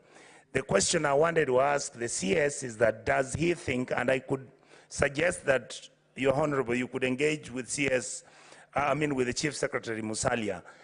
Do you think, or don't you think, that as we sit in this House, that it is actually us as a country, we are busy complaining how the American government has never compensated Kenyans who are injured from the bomb blast which took place. But the reality is, it is our responsibility as leadership in this country to make sure that this House can pronounce itself so that even when the Americans are busy in court trying to figure out this issue, don't you think that as Kenyans we need to compensate our people who died and the people who actually were blown up during that bomb blast which took place in Nairobi? I think, Madam Chair, Madam Speaker, we've been extremely irresponsible and casual the way we handle this matter. And lastly, I want to ask the CS, I hope he can... Honorable Senators, you are actually supposed to ask just one question. Thank you. Yeah, I will stand down, Madam Chair. Thank you so much. CS? Thank you very much, Senator Onyonka, for your questions. In terms of provision of information, we have with us in our offices the payroll. And because it is important, and I totally agree with you, we don't want ghost people being paid. We want people to say, huyu mtu analipwa, atumfahamu ametoka wapi. I have no problem of any individual member of parliament in the National Assembly asking me, can you give me specific information, so that, because I can be able to give you that information, so that you can be able to double check and ensure that those people that have been listed are within your area, so that you can also help me also identify, maybe some have passed away and they are still being paid, others are moved to other counties and they're still being paid under the name of your county, etc., etc. The other question that you asked about, we don't have a problem giving the names of Kenyans who have gone overseas on these jobs. We have the list. So usually what happens that we dispatch them here. Our job is to get them the jobs. They go overseas, then we let diaspora now, because once they get into the plane and cross the Ethiopian border going north or Tanzania border going south, they become a diaspora issue, even as we follow up. But we are now keeping tabs to ensure we know where each Kenyan is and where they work, because any Kenyan who is in distress is important to us. And I can also ask my senior and brother Musalia Mudavadi, PCS, to provide that information. On the issue of our responsibility to also compensate, I think that's an issue that Parliament can engage in and bring it up as an issue, and so that it can also be budgeted for, and with proper research. So it can be budgeted for and money is put aside for that form of compensation by the Kenyan government. But in the meantime, we are going to push for them to get their rights from the United States and other areas where they should be paid. I submit, Madam Speaker. Senator Cherarke, your second supplementary question, please. Thank you, Madam Speaker. My final question to the CS. Bwana CS, there are ladies who have given birth in Saudi Arabia, popularly known as Kadamas, who have stranded children, and they cannot come back to the country because there is perception that it is child trafficking, yet DNA has been done to confirm that it belongs to them. What is the ministry doing to ensure that they are able, through the diaspora department, that they are able to come back home without having those restrictions from that country? I thank you, Madam Speaker. CS. Thank you very much. When I was in Saudi Arabia, I met families. I met a lot of single mothers with children born in Saudi Arabia. And I engaged the Saudi Arabian government, and they said that because of the issue of child trafficking, they cannot just allow a mother to just take a child and say, this is my child, and come home. Because they realize very quickly, a girl is coming home, another girl says, chukua huyu mtoto pelekea mama yangu. And the child never reaches, or it becomes like child trafficking program. Therefore, we agreed, and they have instituted a DNA system. So the mother undergoes a DNA with the child, and there's verification that this is actually your child. And then a permit is given for you to travel with that child and leave the country. Basically, they are protecting so that a mother doesn't wake up and say, my child is missing. And you look for that child, unakuta aliingia ndege na Mkenya ama Muganda ama another person from an African country, Nigeria, Tanzania, anywhere, na ameenda. And walisema na mtoto wao. So it's also protecting our children who are born in those countries, so that the mother knows that my child, hata akipatikana kwa barabara, hata toroshwa, apelekwe nchi ingine akauzwe huko, because a DNA will need to be done. So we worked on that, and now we have safe houses that are continuing being set up, so that when a mother is in distress, a child is in distress, there's a safe house where you can actually go and say, that is my child. That is, so there's an organized system to protect them. Finally, I'd like to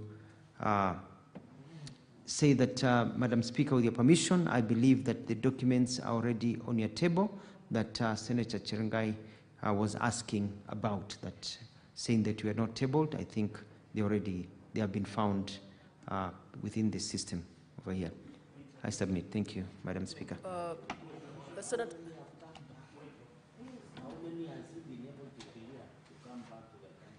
Madam Speaker, if I can answer that question that I overheard, is that He wants to know how many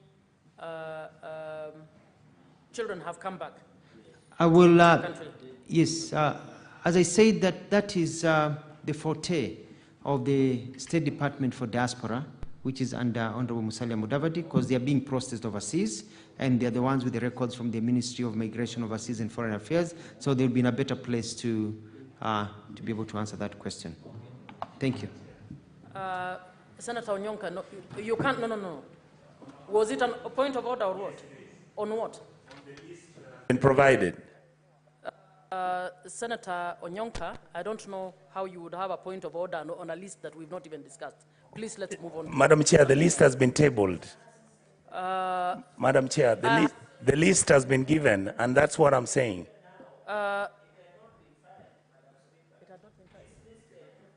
Yes. And the list doesn't have individuals, and it just has numbers, Madam. There is no information on this thing. Senator Cherarke, do you want to just speak to the list quickly? Madam Speaker, you know, when you table documents, you know, the Senate has the jurisdiction of High Court, as you are a senior counsel in this republic. The CS had said in answer that he had attached the list, but what he has done, he has given us numbers. We don't know who these are. He has died in this country, so can we get a detailed list of what my question required, Madam Speaker, and I'll be grateful. I thank you. CS, we expect that you will submit the list as was expected in the question. So kindly ensure that that happens. Please confirm that you will do that. Okay. We are requesting that the list be provided in the proper format. A list is not just numbers. So we are requesting that that happens within the next 2 days. Should be submitted. Can we now move on to the CS's next question by Senator Wakoli? Yeah. Senator Halwale.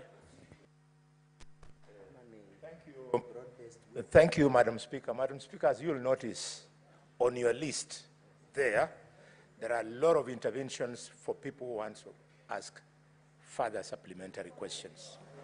Secondly, you have seen so far the answers provided are not adequate. I plead that you consider stepping the question down so that the minister can be given another opportunity to respond to these things. We have very serious matters on these bilateral agreements. Madam Speaker, Kenyans remember that African tribal chiefs allowed slave trade to thrive, and the reason was the people who are coming for our people wanted labor that was free. This time, they are looking for cheap labor. We want to interrogate these things, Madam Speaker. Senator Halwale, you are prosecuting your point as you are speaking about procedure. There is nothing wrong with the procedure that we have. As Speaker, we manage the time. We have another question, and we have another CS in the waiting room with 8 questions. I beg that we consider that we need to do this. We cannot step down the question and assume that we just continue because of this question. But the next question is actually to the same CS. So you get opportunity in your supplementary to also prosecute the cases you wanted to prosecute, for those who will get the chance. Senator Wakoli, please. Thank you, Honorable Speaker. I have a few questions to put across. One, could the Cabinet Secretary provide a status update on the payment of terminal dues to all former employees of the Pan-African Paper Mills Company Limited in Webuye, who were in employment at the time the company was placed under receivership in March 2009. Can I proceed with the other questions, Honorable Speaker, or one at a time?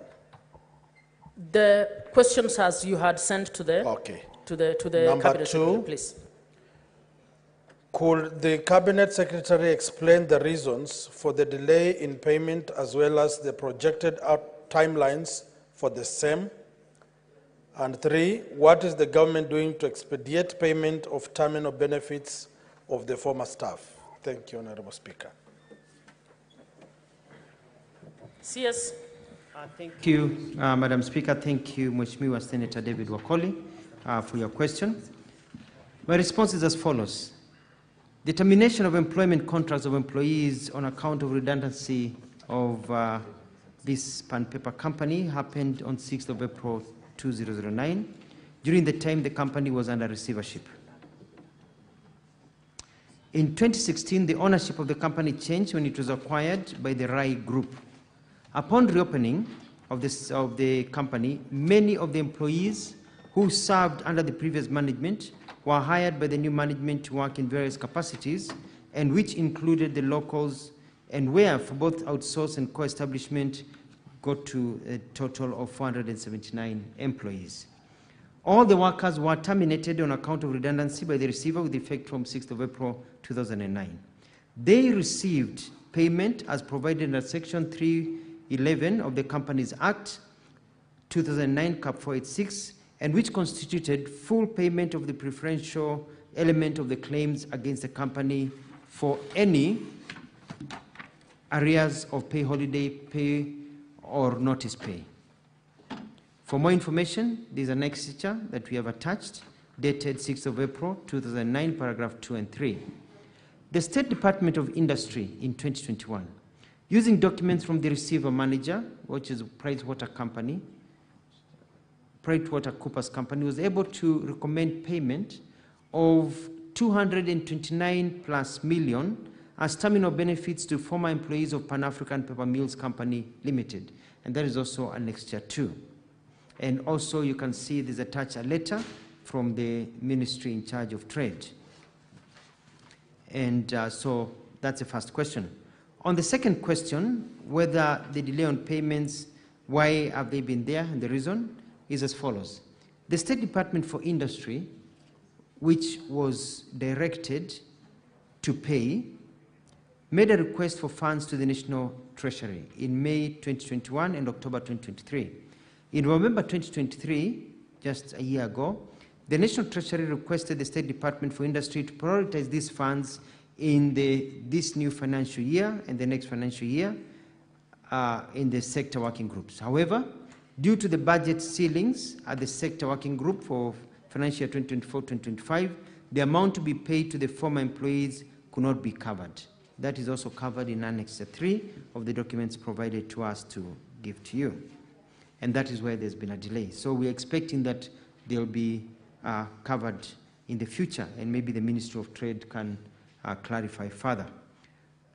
The question number 3 was, what is the government doing to expedite payment of terminal benefits to the former staff? And the response is that the Ministry of Investment, Trade and Industry, through the State Department of Industry, communicated to the National Treasury in December 2023, appealing for additional funds to enable them pay dues to former staff. And I want to say that Senator Wakoli, this is a very good question, timely, because as a result of this question, this issue is now alive, and we've been able to talk to the Department of Trade, and so the file has moved up, and I believe they're working on it. They're working on it, and they're working with Treasury, so it has come up, so it is not forgotten. I submit, Madam Senator. Senator Wakoli, you have 2 more supplementary questions. Do you want to ask them now, or do you want to give an opportunity to other members first? Or do you want to ask one now and one later? But Chair, I can give members an opportunity to ask. Is Senator Murango there? Senator Mbugua. Thank you, Madam Speaker. My question is related to question number 51, which the CS was addressing earlier. And the CS had told us that one of the roles of the ministry through the National Employment Authority is to facilitate employment and placement of job seekers internationally.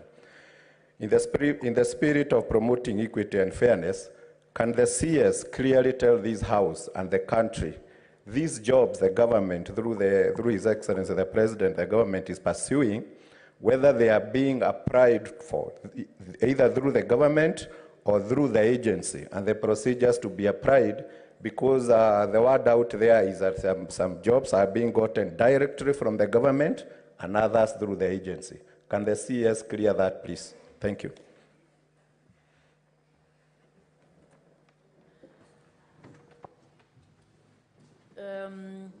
Honorable members, actually the CS is supposed to be answering supplementaries in respect of this other question. I can see members had many questions on the earlier one. So I'll allow a quick response to that. Thank you, Madam Speaker. Just very quickly, and it's also good for the country to know that the system works this way. There are jobs in many countries, but our people cannot work in those countries because we don't have bilateral labor agreement that Kenyans can work in those countries unless they are employed by a company and they go through a process. So the reason we sign BLAs, bilateral labor agreements, is for them to be able to say, okay, out of the jobs that we want people to come and get visas for, we are going to allow Kenyans to be part of that list. So if the jobs are 100,000, so you know Kenyans can compete within those 100,000, others will go to other countries, but now the door has been opened for Kenyans because the door is closed in many places where we can't go because there's no agreement between the countries. Then the jobs are sourced two ways. The main way is that governments in those countries are not the ones employing, it is companies. Companies work with agencies. So a company there will decide, I want to get so many skilled nurses to come and work for my hospital. They normally look for an employment agency there that now comes to source them in Kenya. Or they write to an agency in Kenya and ask them whether the jobs can be, where they can get those jobs.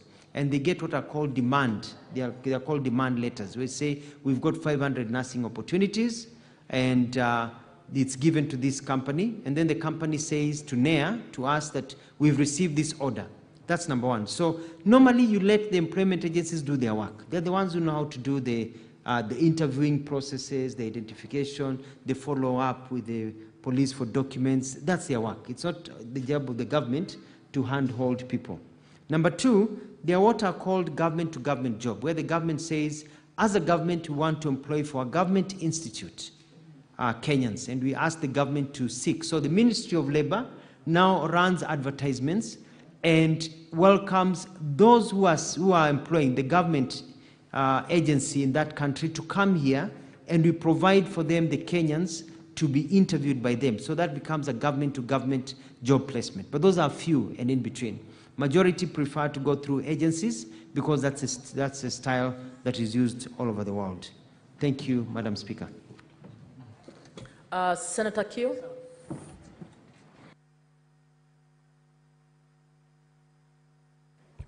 Thank you. So, Madam Speaker, before I ask my supplementary, then I would seek your guidance on how to proceed. Because It's on the earlier one. Yes, mine is on the earlier one. Honorable Senators, I'll allow one question since it's the same CS, and that seems to be, most of the members' questions seem to be around that. Right. One short question. Thank you. I will try to make it short. So, Bwana CS, thanks for coming, and thanks for your responses to the questions by members. Through you, Madam Speaker, I want to make reference to the response that the CS gave us when we asked about the real numbers and the real people that have benefited from these jobs. Madam Speaker, the caliber of people that are getting these jobs, especially to the Middle East, and I know, Madam Speaker, you must have been at the airport at some point, see the traffic of young people, going to the Middle East for these jobs.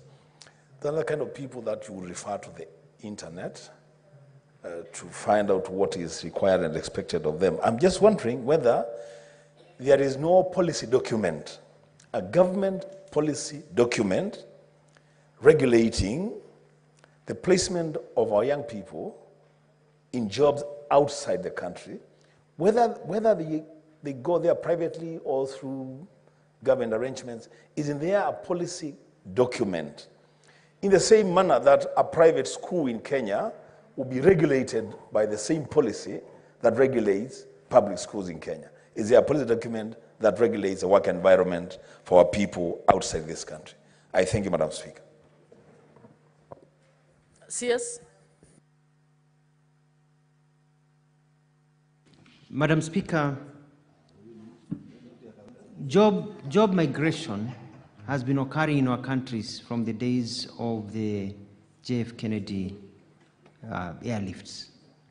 And Kenyans are free to wake up today, go to internet, and see there's an aeronautical job for an engineer at NASA and apply while they're in Kenya. And they are interviewed and they get the job and they're able to leave and go outside the country to work. Normally, we ask Kenyans to let us know. When they go overseas, they go as diaspora. Some go to work, others go as students, finish studying, and they work. We cannot start telling Kenyans that you have to tell us exactly where you are going every time you go to the airport and demanding an invasion of their rights. Well, that is true, though. I think that, and I agree with a good senator from Kitui, that it is important to have a good policy. And this policy has to be anchored in law. Currently, we have a labor migration bill that is alive, and it is in the last stages. And within the bill, there are regulations and directions of how we need to handle people going overseas to work. The sourcing of the jobs, the creation of a data bank so that we know as they go overseas and everything that is being done. I have gone a step further with the National Employment Agency. We are now requiring that any Kenyan hired through our agencies, and which are the majority, that those Kenyans have to get a letter from my ministry which clears them. And the letter says, we have looked at everything, the documents are okay, and we have looked at this agency, this is okay, and we have created a letter. And that letter, we are now tying in our networks. I'm trying to find the right word.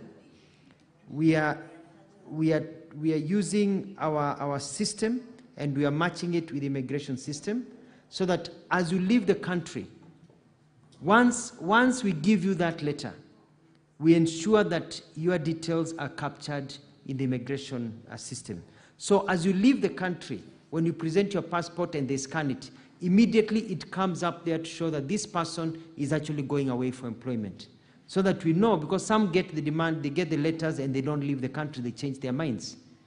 They get better jobs in the country or they decide otherwise, so that we'll know exactly who is leaving the country, their full names and where they are going, because the ticket details will be right there, so that we capture it, so we don't have to follow up. And then that information is given to diaspora, so even as they arrive to a particular country, the embassies know we have the following person coming to this country and coming to this city to work here, because we are interlinking the systems. And so that is a process that we'll be announcing tomorrow as part of the reforms that we're undertaking. Honorable Senators, sorry to disappoint you. We have to move on back to the questioner to ask the supplementary questions because the next CS has to come in. Senator Wafula, please.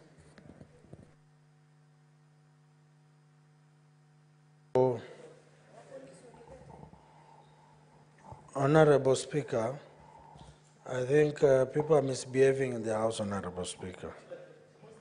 We are not in an auction ring, Honorable Speaker. Chwele especially.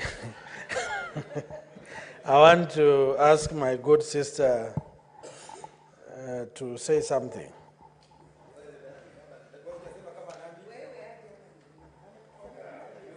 I've delegated one of my supplementary questions to,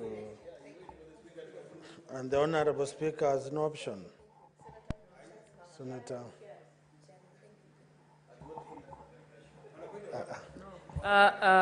Honorable Wafula, Yes. you ask your questions or you sit down if you're done. Now I'm Thank you very asking, much. I've disallowed the delegation. Honorable Speaker, maybe my question to my good CS, probably through your indulgence, since this matter has taken a long time, I will recommend that we can organize through your office and the State Department for Industry, the one in charge, to have a clear roadmap on how we can clearly handle this matter and set these people free. Thank you. CS? Thank you very much, and I do agree with the Honorable Senator David Wakoli.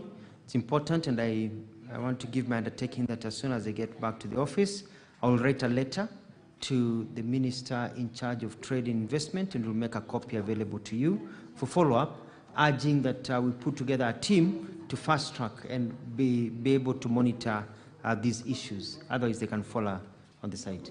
I want to thank you, Madam Speaker. Thank you so much, CS Labor and Social Services, for staying with us long in this session. I'd like the CS can now be escorted out, and you can invite the CS for roads and transport to come in. Thank you.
This minister there,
Honorable Senators, the Honorable CS for Roads and Transport has come in, so we will move on to the next session. And the first question is by Senator Mofaya. Question 62.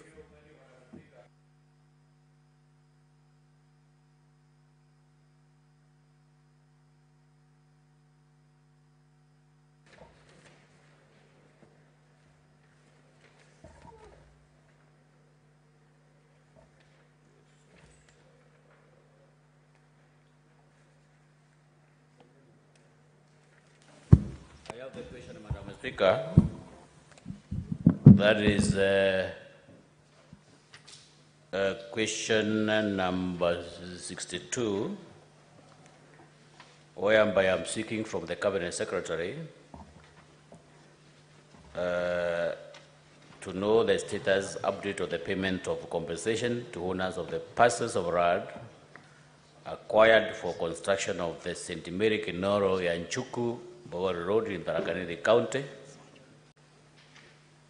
Why has there been a delay in compensating some of the landowners, and could the Cabinet Secretary state when the affected landowners will be paid? 3, what measures has the ministry put in place to guarantee timely compensation of individuals affected by road construction projects in the future? Thank you, Madam Speaker. Sorry, CS?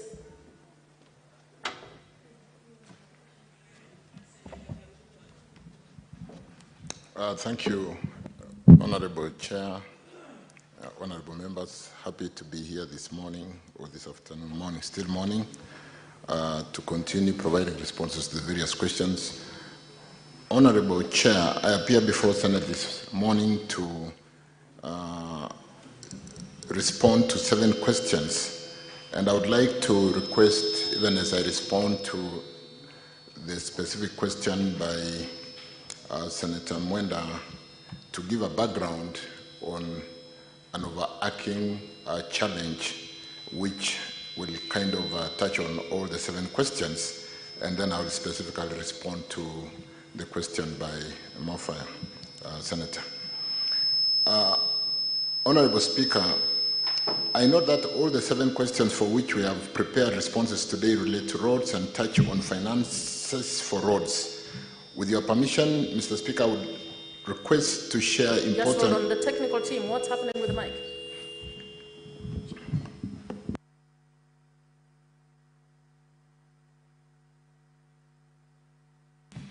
Is it okay? Thank you. So, Honorable Speaker, I would wish to request to share important cross-cutting information affecting the road subsector. The information would likely be useful during follow-up discussion and questions, which may, again, we seem to... Technical team, what's happening? Why do we have an echo?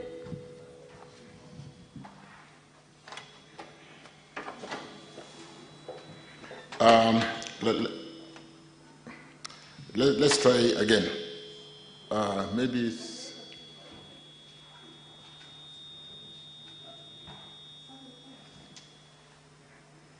Are we okay now? A technical team, are you doing something about this? Are we okay now?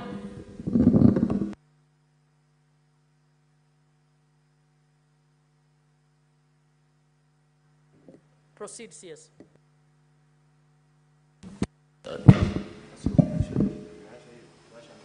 So, Honorable Speaker, sorry about that. I was saying I would like to request to really share some The echo is still there. Sergeant at Arms, please. Can we do...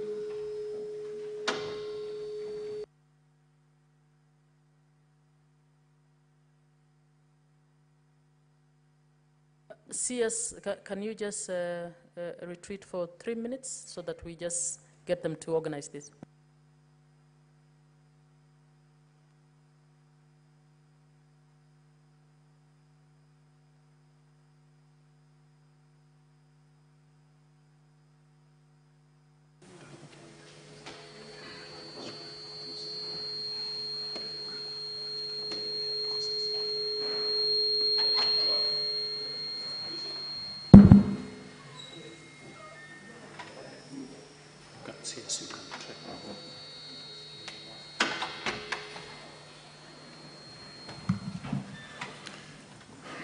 Thank you.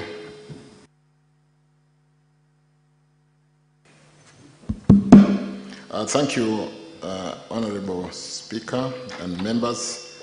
I was basically giving a background on Speaker, the background information that I was requesting to share.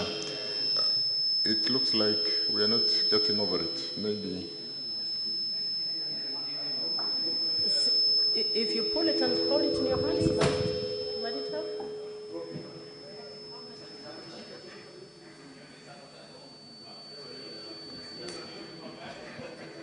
CS, please take your seat. We'll try and sort it out.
CS, you can resume.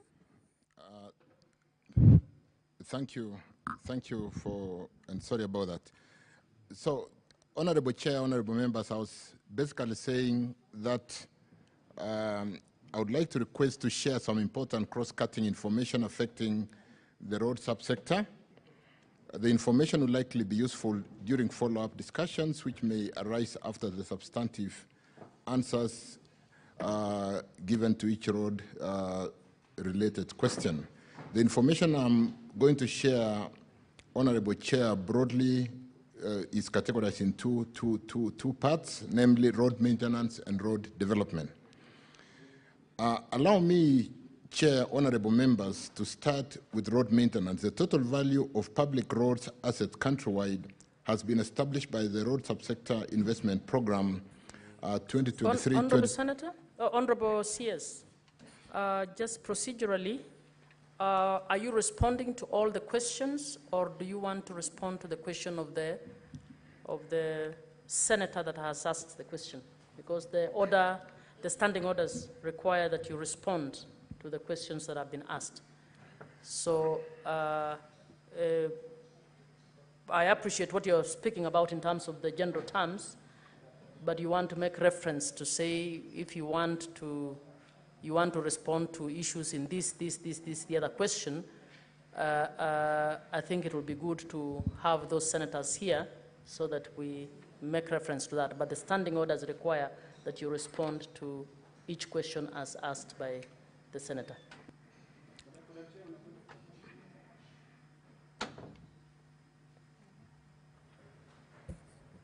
Yes, Senator Kenywa.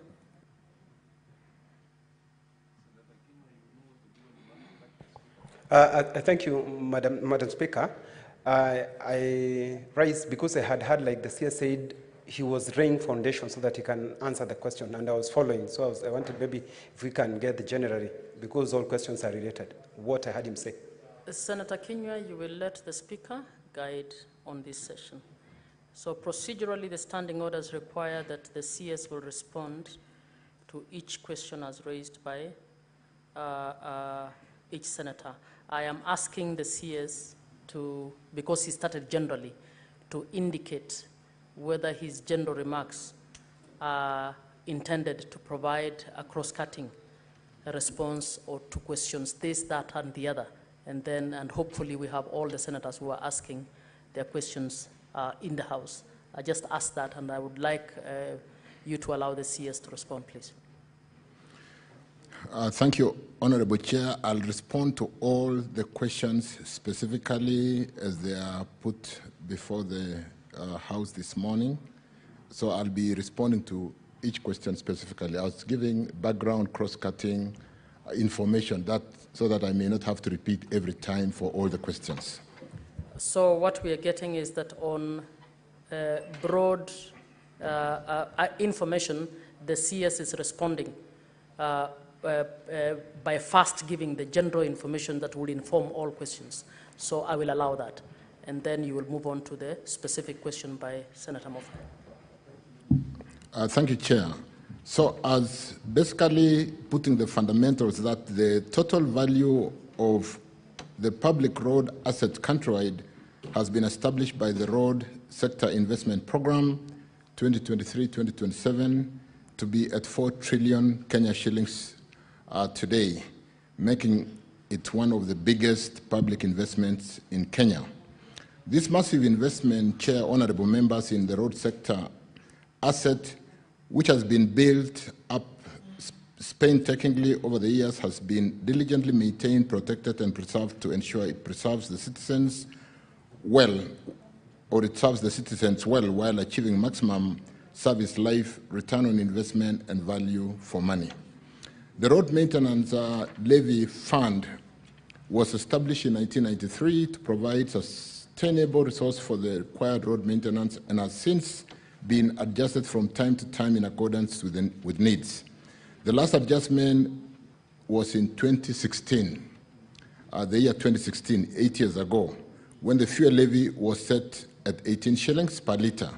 However, by 2024, an unsustainably large financing gap had emerged between the cost of essential road maintenance and the resource collected from the levy, from the 18 shillings levy. By way of example, Honorable Chair, members, from the 2024-25 financial year, the cost of essential road maintenance activities for national roads is Kenya shillings 157 billion.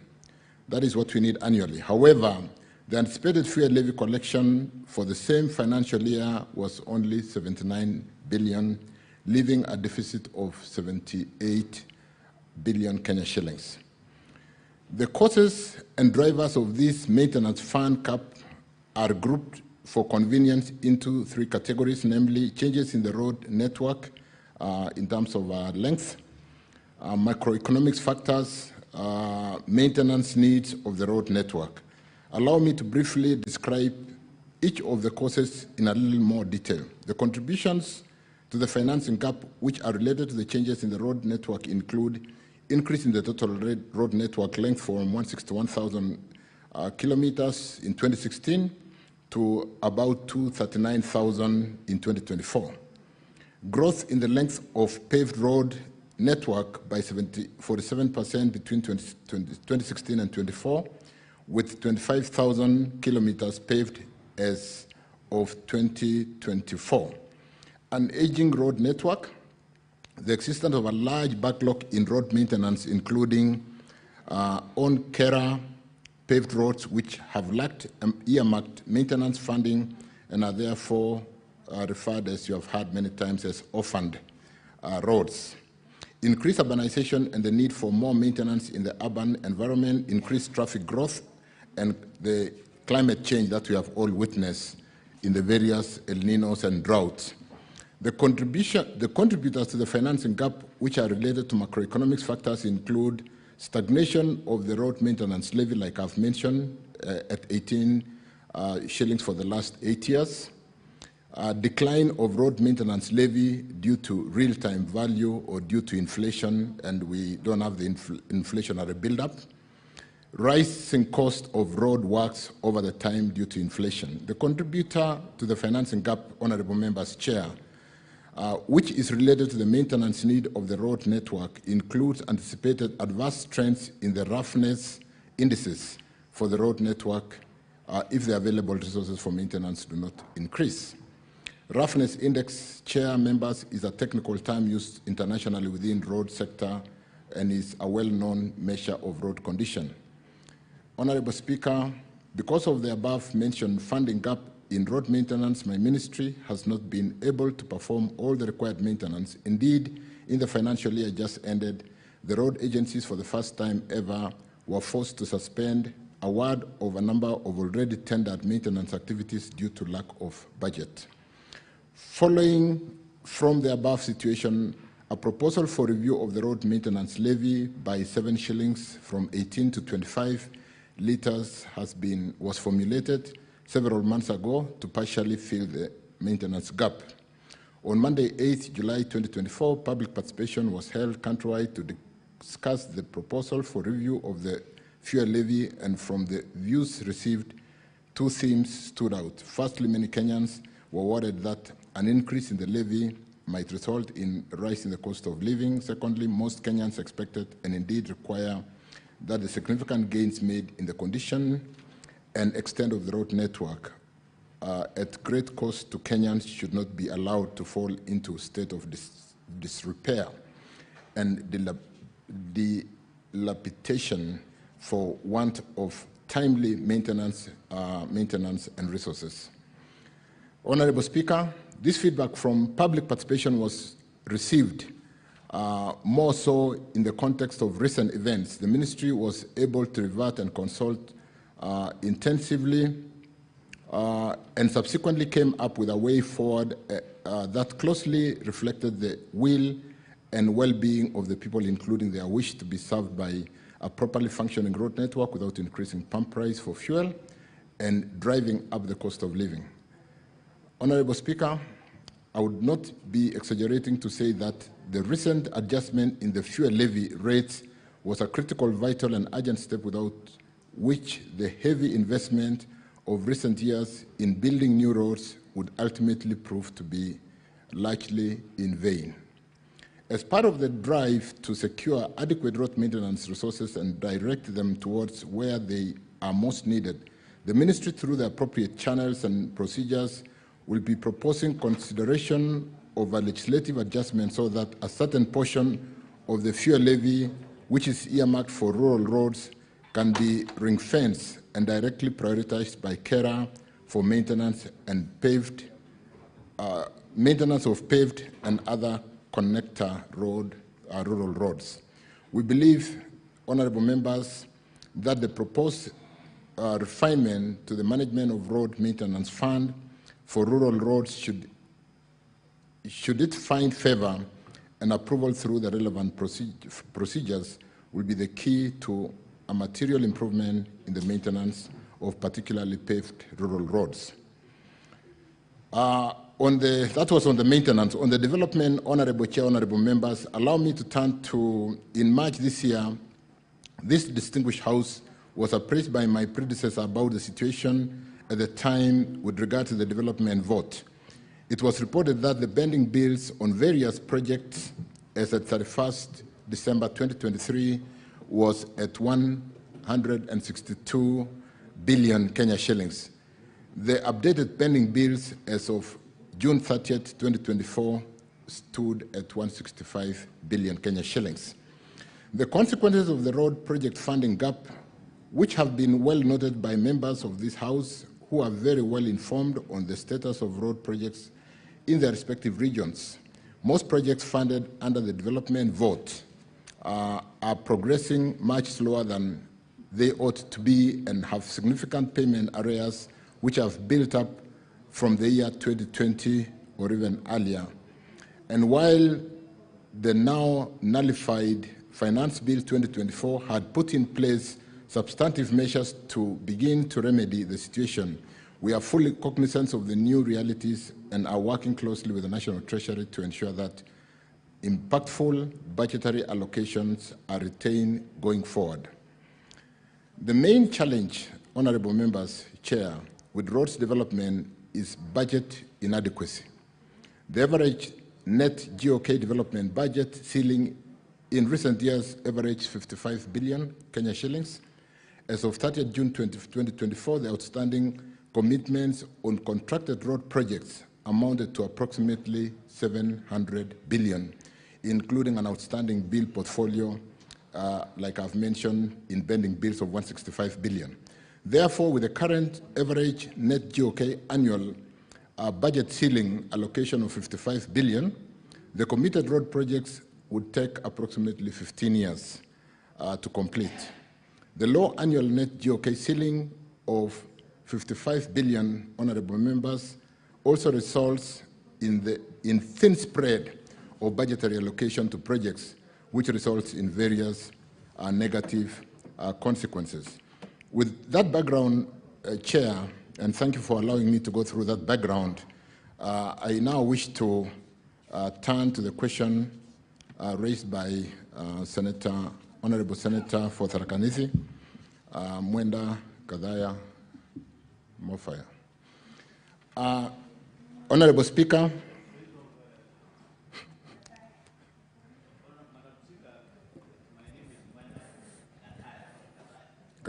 Gataya. Mofaya.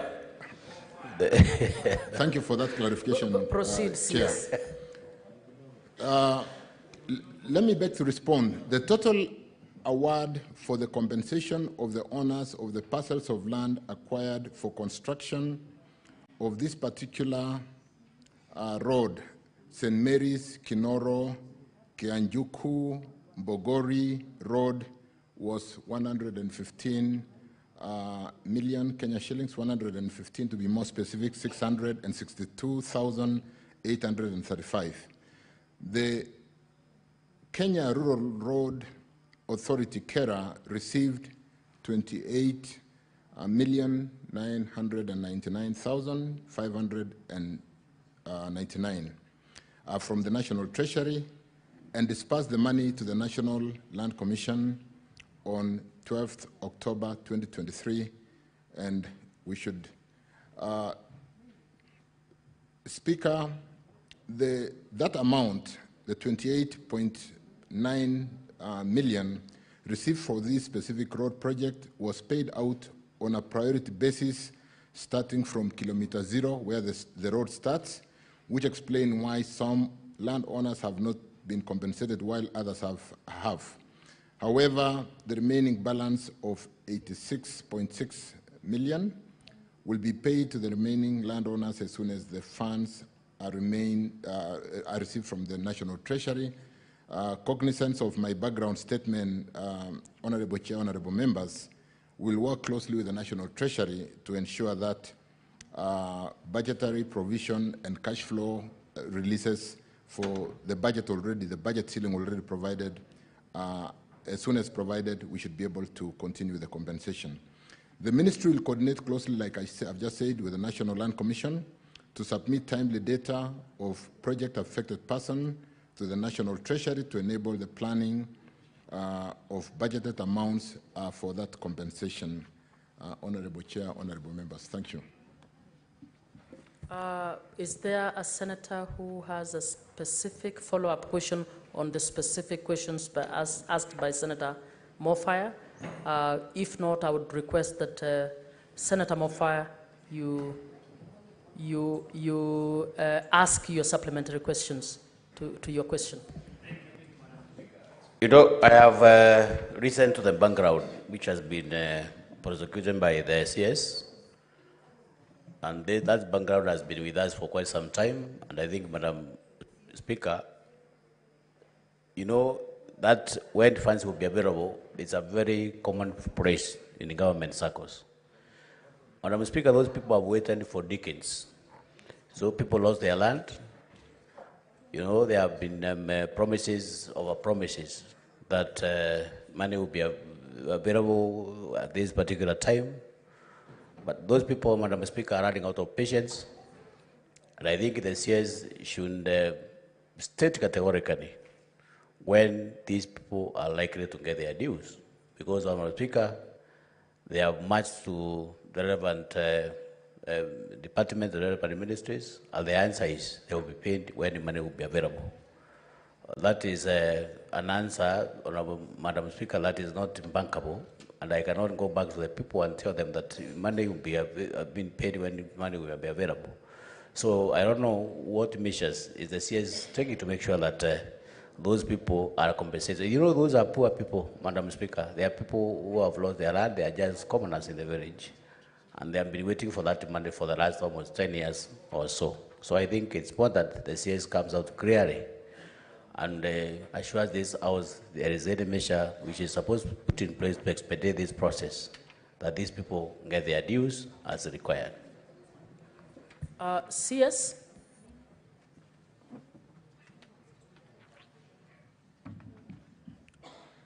Thank you for the supplementary question. Speaker, Honorable Speaker, I take note of Senator Mwenda's supplementary question and wish to confirm, Honorable Chair, that we will pay attention and provide priority to the ongoing projects. Very importantly, when there is a budget ceiling and a budget which we do work together between the National Treasury, Parliament, and the Ministry. And having given the background of the 2024-25 Finance Bill, which did provide for a lot of these budgetary requirements, Honorable Chair, I want to confirm that we'll closely pay attention, particularly to the compensation to the project-affected persons.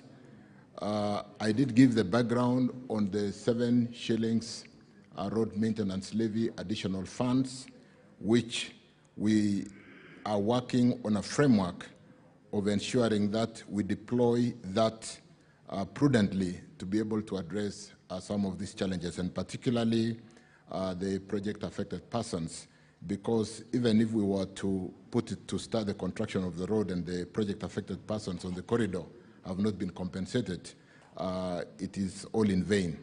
So let me confirm, Chair, that I'll pay attention to the ongoing projects, particularly compensation of the project-affected persons, as we work through the additional road maintenance levy.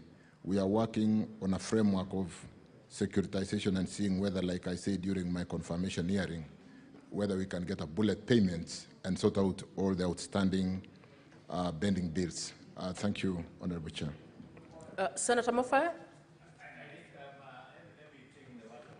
Seriously, I hope now that he's trying to learn the ropes in the ministry, then I'm going to take his one seriously. Maybe in the next 3 months or so, I think I'm going to remind him. Actually, I will be visiting in office soon to make sure that those people are compensated, because it's a matter that has been in this out for almost 2 years now, right? And those people have been waiting, trying to see when their money is likely to be paid. So, Madam Speaker, the CS will be reminding you now and then to make sure that those people get their money. Thank you, Madam Speaker.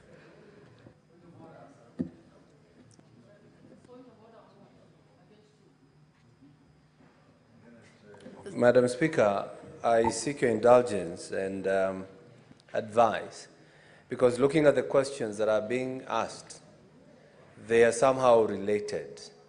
So instead of asking supplementary question on each question, maybe if you allow those who are listed here to ask all the questions, then later on we can come in with supplementary questions. Because I can see what Senator Gatai has asked is almost the same thing Senator Boni Kalwale will ask.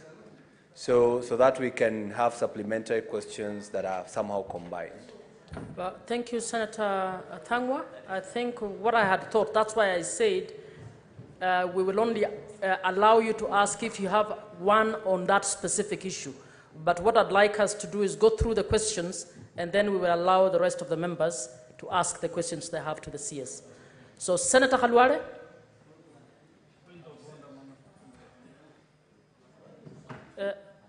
Diaz. Thank you, Madam Speaker, for your guidance. But specifically, I have an issue on this particular road because it traverses Meru County. Proceed. Thank you, Madam Speaker. My question is still on this same road. This section now, which is St. Mary's Kinoro, is in Meru County. And I am aware about the compensations, they have not been done, but more importantly, Mr. CS, Honorable CS, is the state of that road.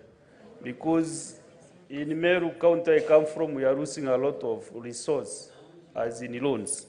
Because Mr. CS, like this Kinoro, St. Mary's Kinoro Road is a paved road, but very dilapidated, and there is no maintenance on that road. There is a lot of potholes, lack of drainage on that section. So we are losing another very important resource from Chogolia, which is traversing almost 6 constituencies from Chogolia, which passes through Mara constituency, South Imenti, Central Imenti, up to North Imenti. This is Chogolia, Marimba, Meru Town Road. Has the same problem, Madam Speaker. Don't cut me short, Madam Speaker. This is very important and it is right in my heart, Madam Speaker. So I'm kindly requesting whether maybe as you look for resources, whether you can be able to allocate some resources, which I've really canvassed even with the ministry, the CARA and all these people. They are aware of that problem. Okay. Mr. CS, some of us even getting to our homes is a problem because the county governments are not working for us. So even drones reading to our villages, even to my house. I want to declare that 2 weeks ago, I paid some people, iron and grinder to do my road. As a senator for Meru, I was doing it when I was a member of parliament. But people in the village are crying, why you are very senior as a senator, you can't do the road nowadays. So I was forced to hire a grinder to do that particular road to my house. And this is in Lekon because I've canvassed this in all the offices. They are aware of the problems you have in that county. Thank you, Madam Speaker. CS, I suggest you note that down. Once we finish the other questions, ensure to respond to Senator Kathuri's question. Senator Khalwale, are you ready?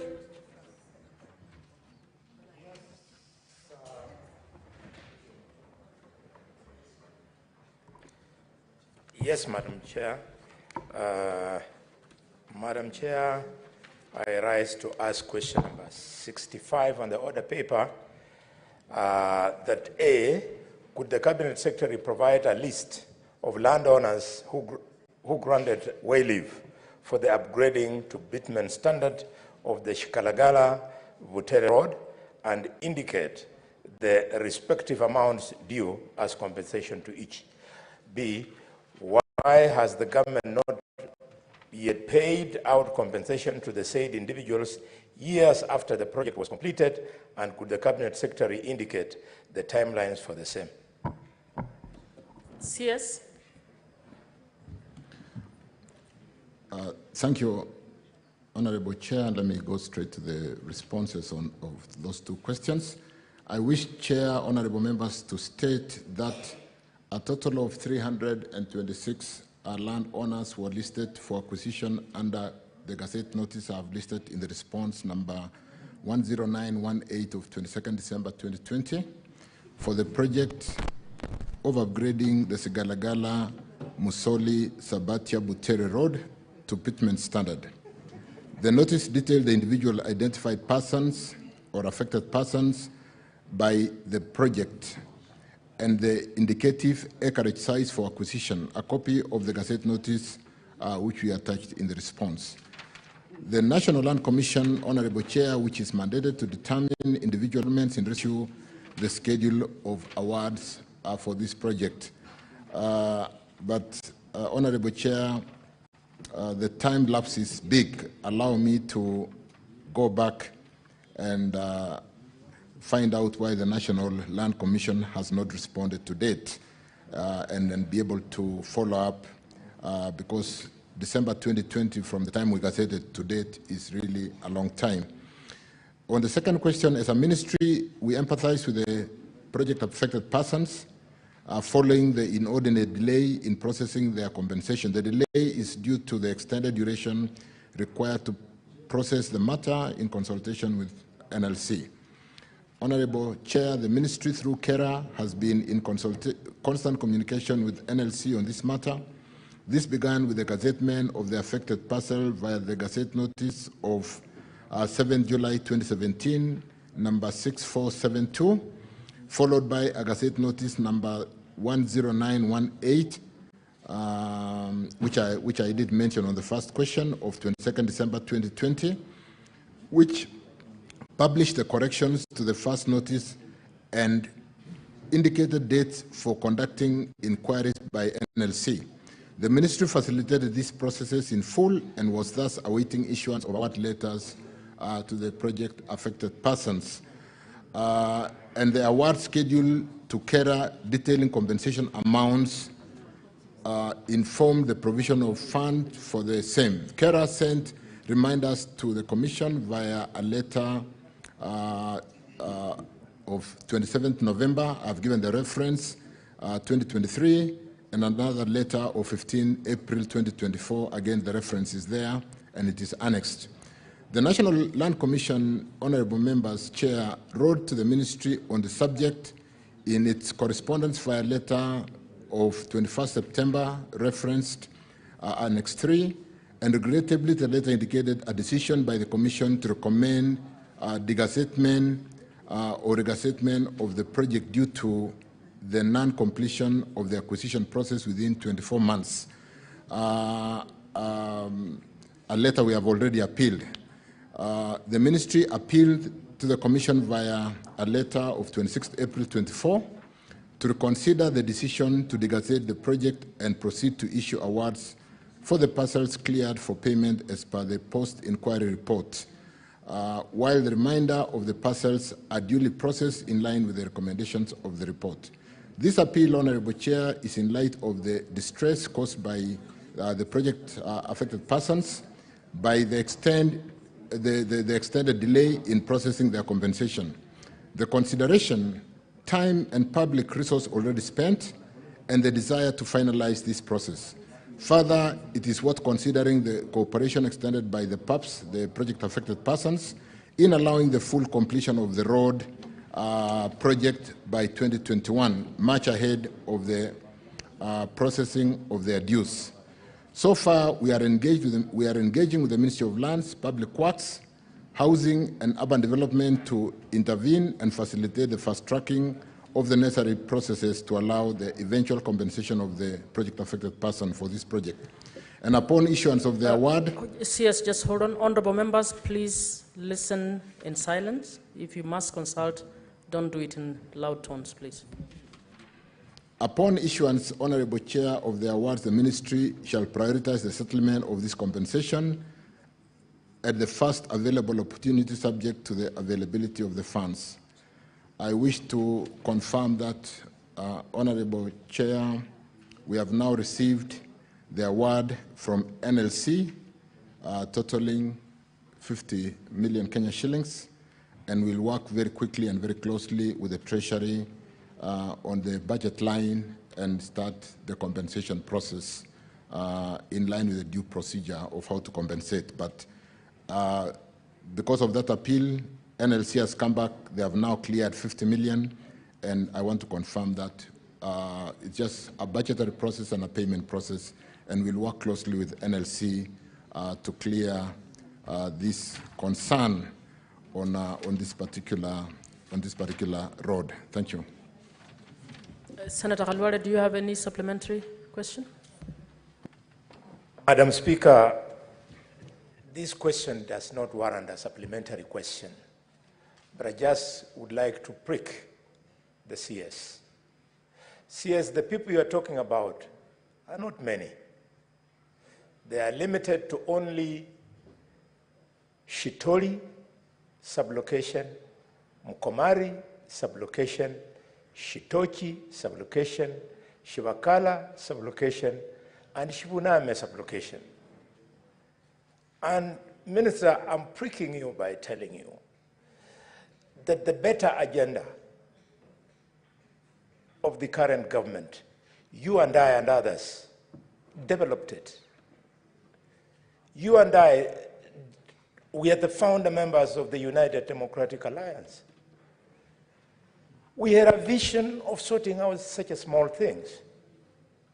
Now these people are dying one by one, including a distinguished politician called Malama Itolondo, now dead. A distinguished public servant, Sakaria Bokalash Mechero, dead. A distinguished businessman, Elijah Shitoka, dead, and many others. Please, bears, kindly use this opportunity to invite me to your office on a specific date, whether it is weeks or months. I come, you sort me out, Kenyans to feel part of the welfare of this nation. CS. Thank you, Honorable Chair. After this session, I will sort out a date for a cup of tea with Senator, and it's just ask for a date, and I'll do that sometimes next week. Thank you. That is okay. Can we move on to the question by Senator Morango? You have 3 questions. So you ask each, it is answered, and then you move on. Thank you, Madam Speaker. My first question is, could the Cabinet Secretary provide a status update on all ongoing projects by the national government for the upgrade of roads in Kirinyaga County to bitumen standard? That is question number 66A. The same question B, why has there been a delay in the upgrade of Kimbembe Kanjiji to Konye PI Road, Kagumo Kiamaina Kaduduma Road, and PI Jokene Kiamotogo Karumande Kiamesere Road, popularly known as Mosibiu Ageshogo, to bitumen standard, despite their importance in enhancing the economic potential of the region? That's my first question, Madam Speaker. CS. Honorable Chair, thank you for the question from the Senator, Kirinyaga Senator, Honorable James Murango. Let me go straight to the response. The following, the 2 projects are being implemented by the agency in the ministry are annexed in my response. And the ministry is aware of the economic significance of the 2 roads projects. However, the delay in completion is due to the pending payments or to the respective contractors, as stipulated in my response. Let me deal with the first Muthiri, Kagoi, Baricho, Gedhuya segment of that road, where we have a pending bill of 107, almost 108 million Kenya shillings, and where the status of the road is 64% completed today. I did check, and I should have provided in this response that there is a budgetary allocation from the current printed estimates of 67 million, and that will help us to expedite and work this road towards completion. If we can get the contractor back to site on account of payment of that 67 billion. And because it is 64%, which is significantly work done, we'll ensure that with the budget ceiling in the printed estimate of 67.162 million, we will endeavor to ensure that we do provide the outstanding funds so that this road can be completed. But more importantly, Chair, with my background information, I did indicate that we are trying to do a bullet payment on a process. We are working to raise funds to pay for all the pending bills so that not only this road can, the contractors can go back to work, but we can get contractors on all roads in our counties to go back to work. On the second PI Mbiri Ngiriambu Road, this is one where Kirinyaga is among the 15 roads which have been now fully funded through the China Africa Development Bank in the just concluded visit by His Excellency the President to China or Beijing during FOCAC summit. And then therefore, Honorable Chair Mheshimiwa, this road is now fully funded and we'll see works progressing without any further undue delay because this road is amongst the 15 roads which have been taken up by China Development Fund, and it will not rely on our treasury allocation. Thank you, Chair. Senator Morango, do you want to go to the next question? Or you have a supplementary? Okay.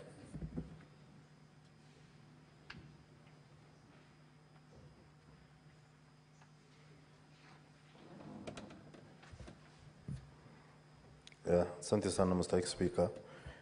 Ningetaka kuuliza waziri kama bajeti iliyoko ambayo amesema tayari kuna mgao wa kuweza kumaliza hizi barabara, kwamba hizi barabara namuuliza kama ndio katika ile bajeti ambayo iko ya bilioni 17 hizi barabara zimewekwa katika orodha ambazo zitakuwa zikilipiwa ili ziweze kuendelea. Hiyo ndio swali langu la ziada, Mr. Speaker. Order, Senator Morango, you will determine whether you want to ask your questions in English or in Kiswahili. That's a supplementary question. Yes, that is the rule of the House. Thank you, Mr. Speaker. Madam Speaker, it's not a problem. I was just wanting to ask the CS whether these loans are covered in the 7 billion budget which is there for the loans, so that I can tell the people of Kirinyaga that this road will continue and they will be complete. And thank you, Madam Speaker. CS.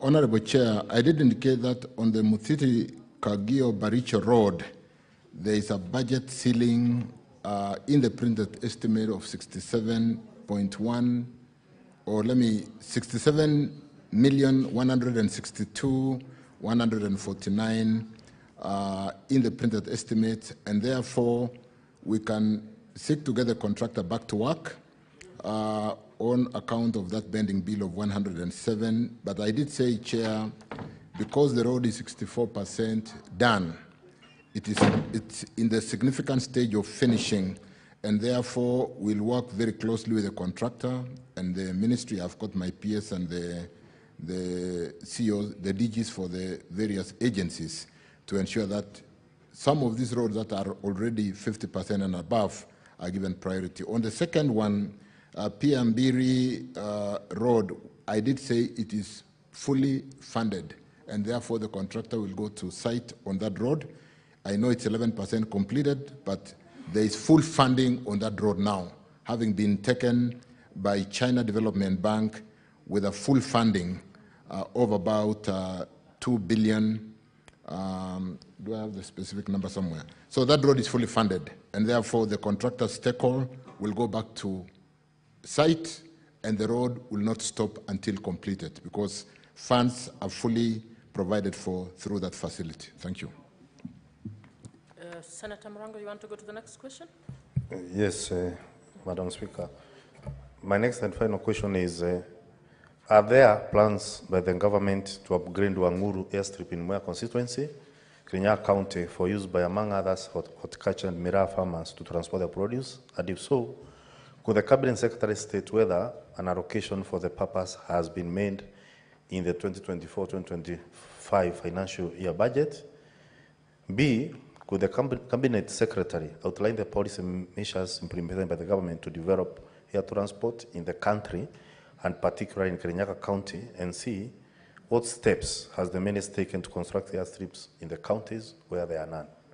Thank you, Madam Speaker. CS.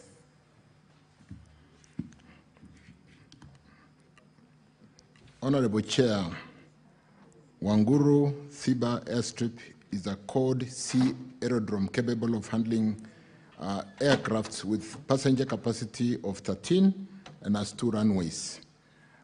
We'll recall that this is the airstrip that was used during the national celebrations last year.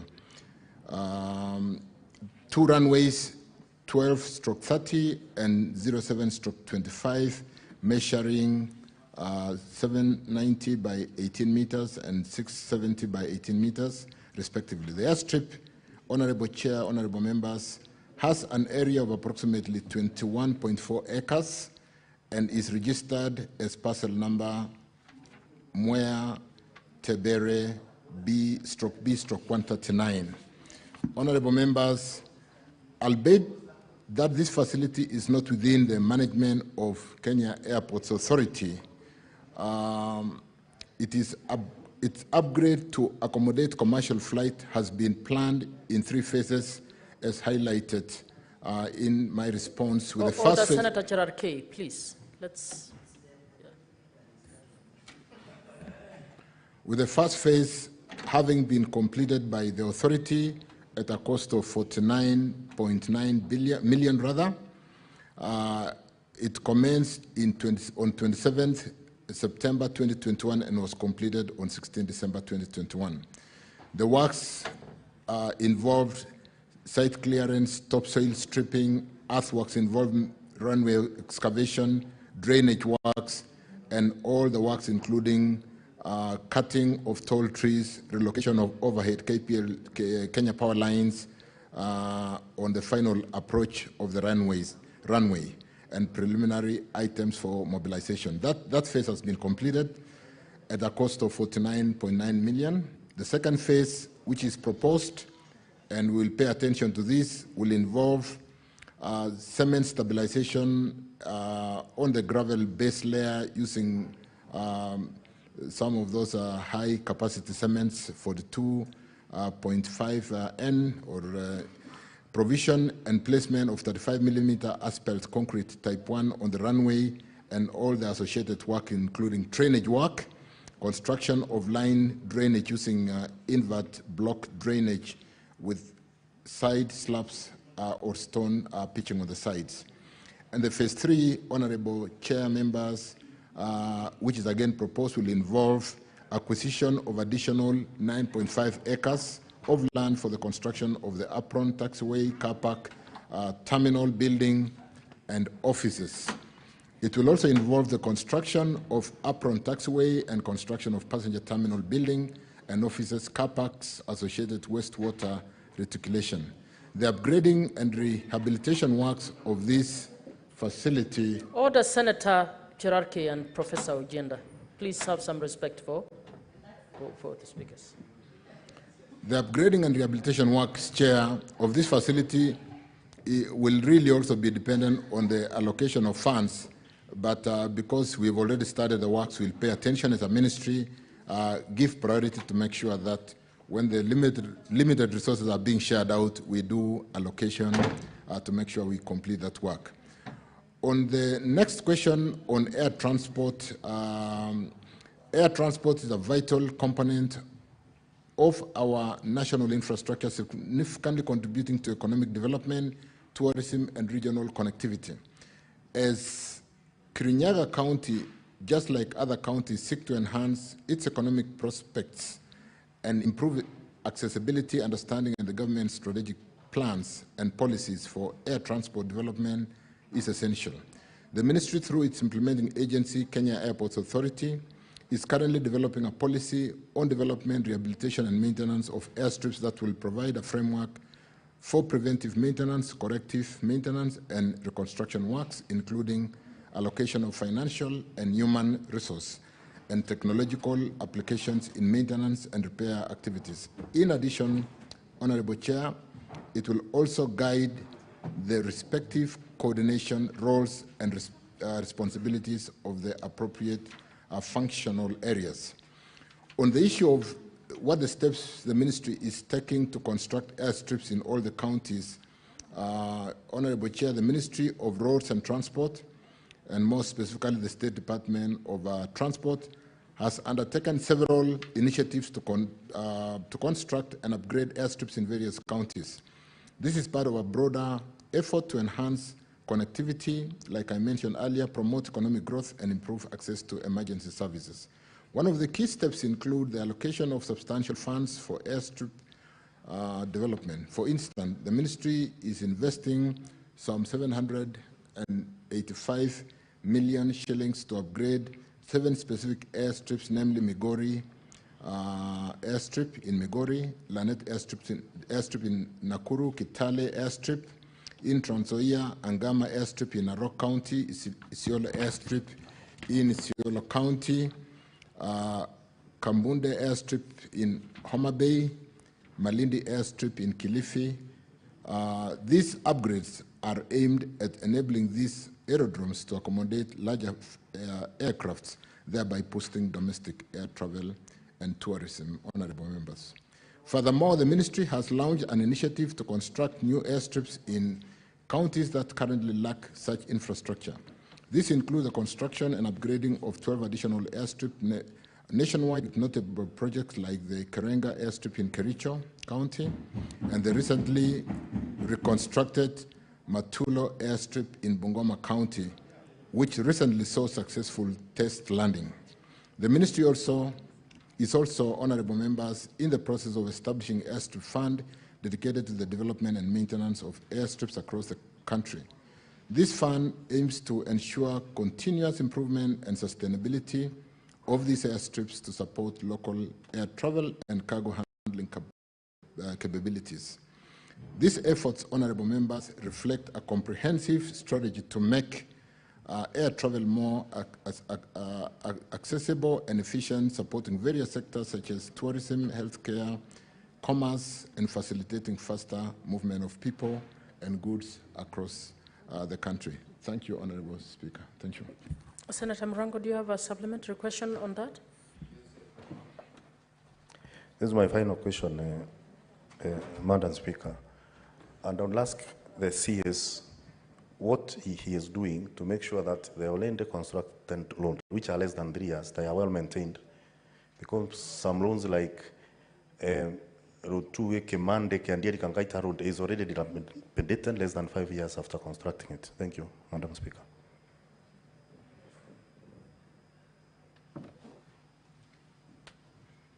CS. Thank you for that supplementary question. Like I said again, Honorable Chair, in my opening remarks, as soon as we unlock the challenge of pending bills, and I think that's really my priority agenda, we should be able to get all the contractors back on site.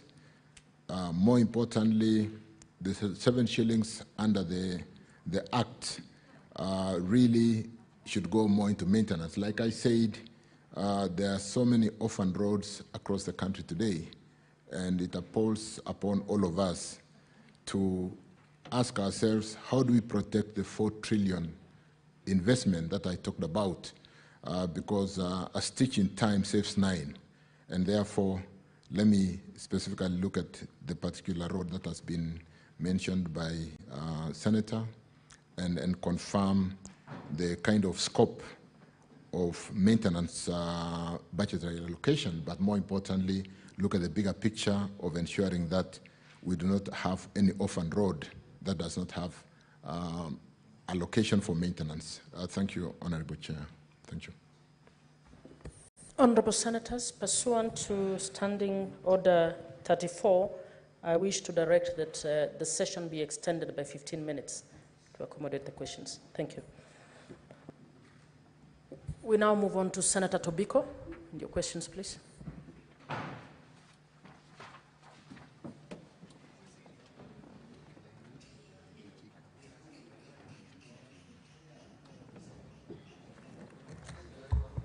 Thank you, Speaker. Madam Speaker, I needed to know from the Cabinet Secretary the status, a status update on the construction of the road off Mombasa Road from the Daystar University Junction to Stony Athi, stating the scope of works and indicating when the project will be completed. Do I ask all the questions or just that one first? All right. And Madam Speaker, I also needed to know from the Cabinet Secretary to provide a status update on the proposed tarmacking of, or raising to bitumen standards of the illicit Rombo Taveta Road in Loitoktok. Madam Speaker, I also needed to get a response from the Cabinet Secretary on the state update on the status of Masai Lodge Tuala Kitengela Road in terms of raising to bitumen standards. Madam Speaker, I also needed answers on the progress for the Gataka Ongata Rongai Road, all in Kajiado County. Let the minister outline the steps being taken by the ministry to fast track these projects. Thank you, Madam Speaker. Thank you, Honorable Chair.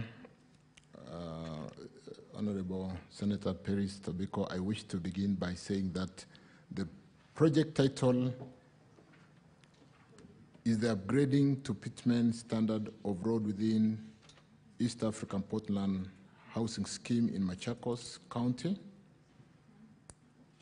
Phase 1, the road length is 15 kilometers and the physical progress of construction is 86% completed to date.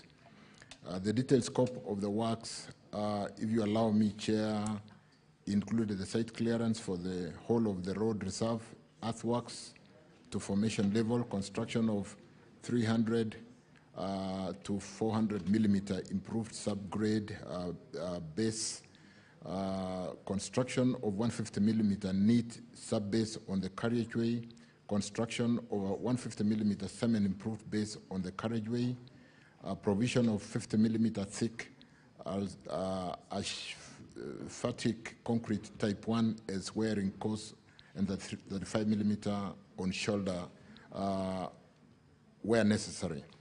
Construction of a triple box culvert, construction of a series of cross culverts, and construction of access culverts. The project, Honorable Chair, members, commenced on the 24th of June 2021, and the expected date of completion is October this year. So we need to just confirm that at 86%, we mobilize resources, to confirm that we are able to finish on that timeline, plus or minus. So, Honorable Chair, Honorable Peris, we seem to be at the tail end, and I'll personally pay attention to the completion of that road, given the fact that we are 86% complete. Regarding the proposed tarmacking of illicit Rombo Taveta Road, Kenya signed a commercial agreement in May 2019 with Sinohydro, Annuity Road, lot number 32, the service provider for the development of this road under the road annuity contract of 10-year finance designed, built, maintain, and transfer model. However, following concerns on affordability and value for money, the government of Kenya recommended a review of the project's value for money, position, and consideration of possible restructuring options to enhance value for money, and this is affecting a number of road annuity roads across the country. And to ensure that the project affordability to the government is obtained. The review is currently ongoing. I was talking to my technical team, and under the road annuity program, a road that would otherwise cost the government 65 million per kilometer on an EPC contract costs 125 million on the road annuity program. So, honorable members, we are reviewing that very quickly, and we'll then proceed. Honorable Speaker, the project for upgrading to bitumen standard and performance-based routine maintenance of Ongata, Kataka, and Bulbul Cooperative College, Karen, Matasha, Ongata Rongai, Nazarene University, Rimba Junction, Leswa Academy, Kahara Road, totaling 65 kilometers, again is 57% complete today, with a total of 22 kilometers tarmacked to date, and the remainder at various stages of construction.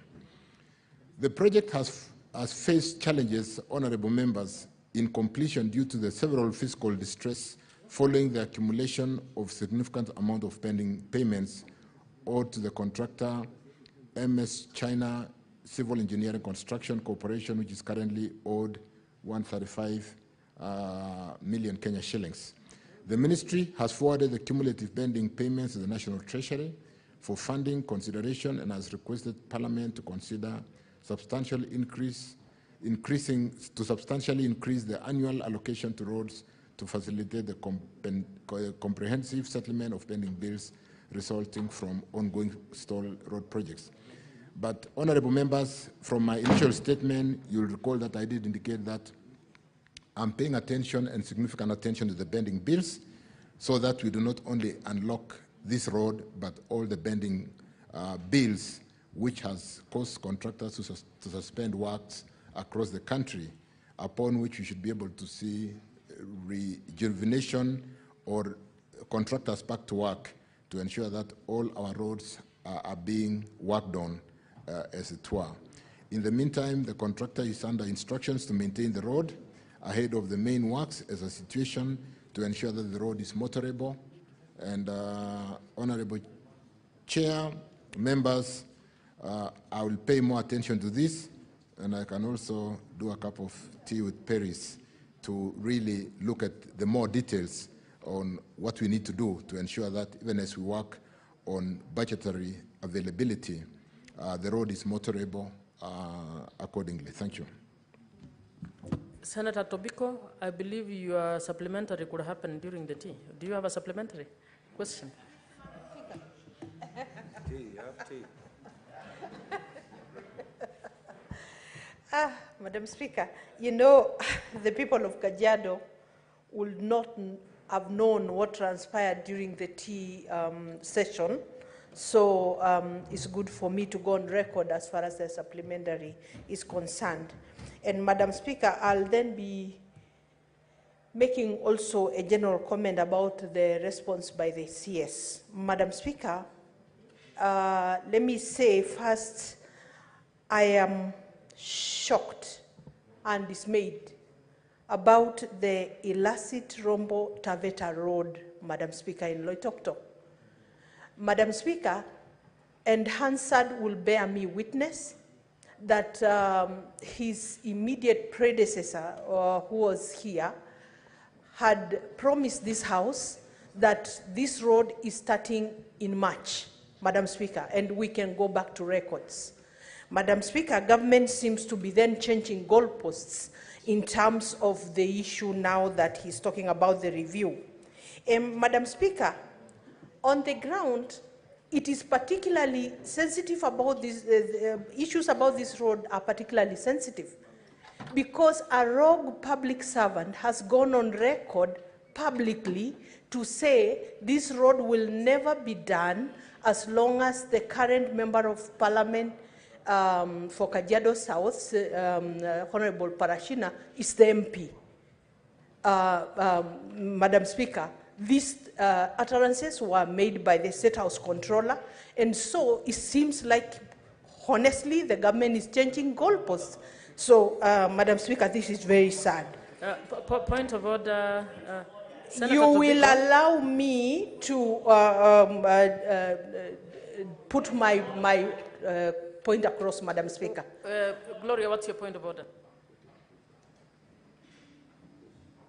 Madam Speaker, in our standing orders, we are prohibited to speak or to impugn improper motive to certain offices, and that includes that of the State House Controller. Which standing It is order in the standing order book. Which standing order? Senator Tobiko. Madam Speaker. Be guided that... yes, Madam Speaker. Madam Speaker. Madam Speaker. Madam Speaker, there are no sacred cows in this country. I don't know of any, Madam Senator Speaker. Tobiko, allow me to guide you. Please go to your supplementary question. Yes, the yes. standing orders do not allow you to go outside of that place. Yes, Madam Speaker. Madam Speaker, I also needed Senator Mandago, what's your point of order? Speaker, we should be allowed to raise point of orders, allowing this House for people to make allegations and leaving them on record without following the due requirements of this House, Madam Speaker, is becoming a dangerous precedent. Senator Tobiko has just mentioned State House Controller. Is it in order for her to make that allegation? Unless she substantiates and brings evidence to this House, we should not allow the House to be used as a place that allegations are being made, Madam Speaker. Senator and this morning, that is also what went on, and the Speaker did not allow point of order. Senator Tobiko, no, a point of order on a point of order. We haven't even addressed that. Senator Tobiko, you have made allegations about somebody who is not in this House to defend themselves. So you may withdraw or provide information to substantiate what you've said at a later stage. Madam Speaker, this will give me the best opportunity to provide evidence to this House. And so I am more than ready to bring that evidence, Madam Senator Tobiko, just hold on. Madam Speaker, understanding order 101 on contents of speech, I didn't hear Senator Tobiko referring direct to the owner of State House Controller by name or discussing the conduct. So the threshold that somebody wants to bring that the conduct of State House Controller being discussed is below par. Madam Speaker, so Madam Speaker, she didn't discuss the conduct as per Standing Order 101 on contents of speech. You are out of order, Senator Cherarke. I'm not out of order. You are actually standing orders. No, you are trying to interpret, and that is if you have a standing order that you want to raise. I am trying to guide, Madam Speaker. I'm ruling you out of order. Please sit. It's your point of order, Senator Kyo. Please. You know, Madam Speaker, every day is a learning opportunity for all of us. Madam Speaker, if we continue that way, then we are going to really make debate in this House too narrow. Madam Speaker, if I can just order, Senator Gloria, can you allow... You can benefit. Senator you can also Kyo benefit, Senator Gloria. No, Madam Speaker, to the extent that a name has just been dropped, it doesn't mean that the reputation of the person has been put into question. And every time that we do debate here, we mention names, we mention institutions. But as we say that every time you mention a name, bring a substantive motion, we will not move, Madam Speaker.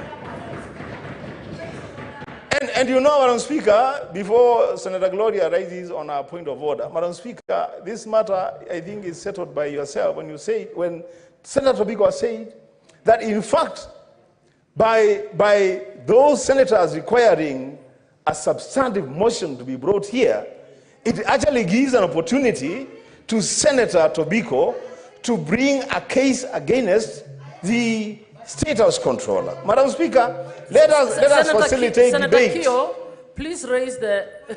You are actually discussing the issue. Senator Tobiko, I ruled on this, that on the matter that you touched, you'll have opportunity to actually substantiate.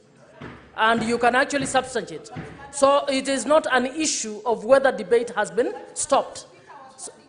Order, Senator Gloria. I have not given you any chance to speak. You are out of order. You are out of order. And I will not take it anymore. So proceed on your substantive question. On your supplementary question. Thank you, Madam Speaker, and I'm ready to produce that evidence. Madam Speaker, Madam Speaker, also on the issue of the Masai Lodge Tualak Tengela Road, I have not heard the response from the CS. What he has talked about the Gataka Road, but not Masai Lodge Tualak Tengela Road. Madam Speaker, there is no response on that one. And Madam Speaker, On the first road, the one from Daystar University to going to Stonyarthi, what the CS has indicated is that this road is in Machakos County. And yes, indeed it is, but ending in the middle of nowhere, Madam Speaker.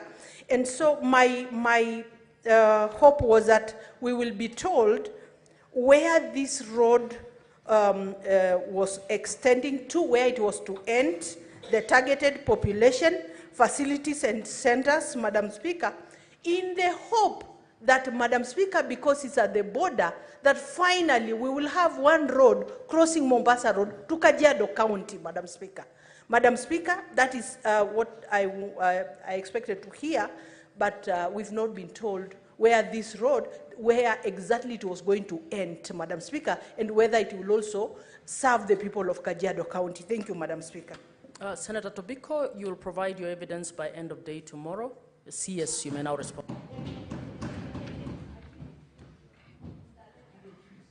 Thank you, Honorable Chair. Members, the supplementary question on this particular section of road, which touches in Kajiado, Elasit, Rombo, Taveta, which I did indicate, Honorable Members, that it is under road annuity program, and which is being restructured to go under EPC.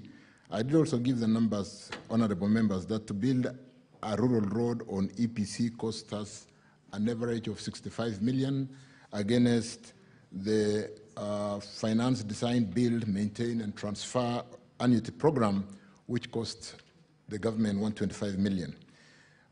What the ministry is currently doing, and a bit of time was taken in transferring this program from an annuity program to an EPC to avoid any legal challenges thereafter, took time, Honorable Members, walking the journey of translating that project to EPC through the Attorney General.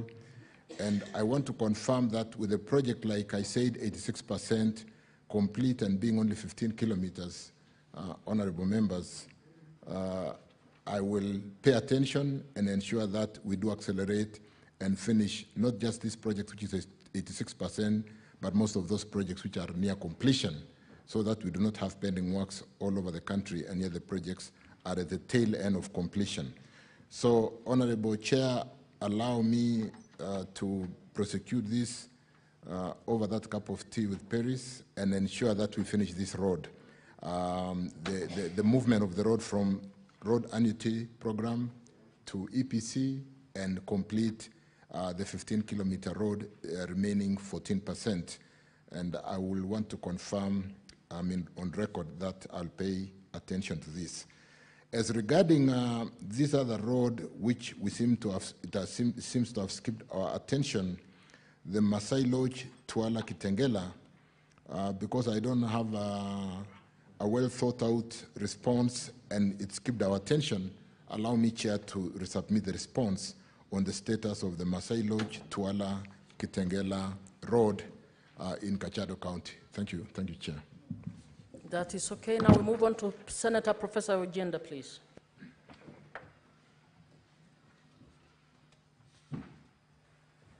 Thank you, Madam Speaker. I proceed to ask question number 061 to the CS Roads and Transport.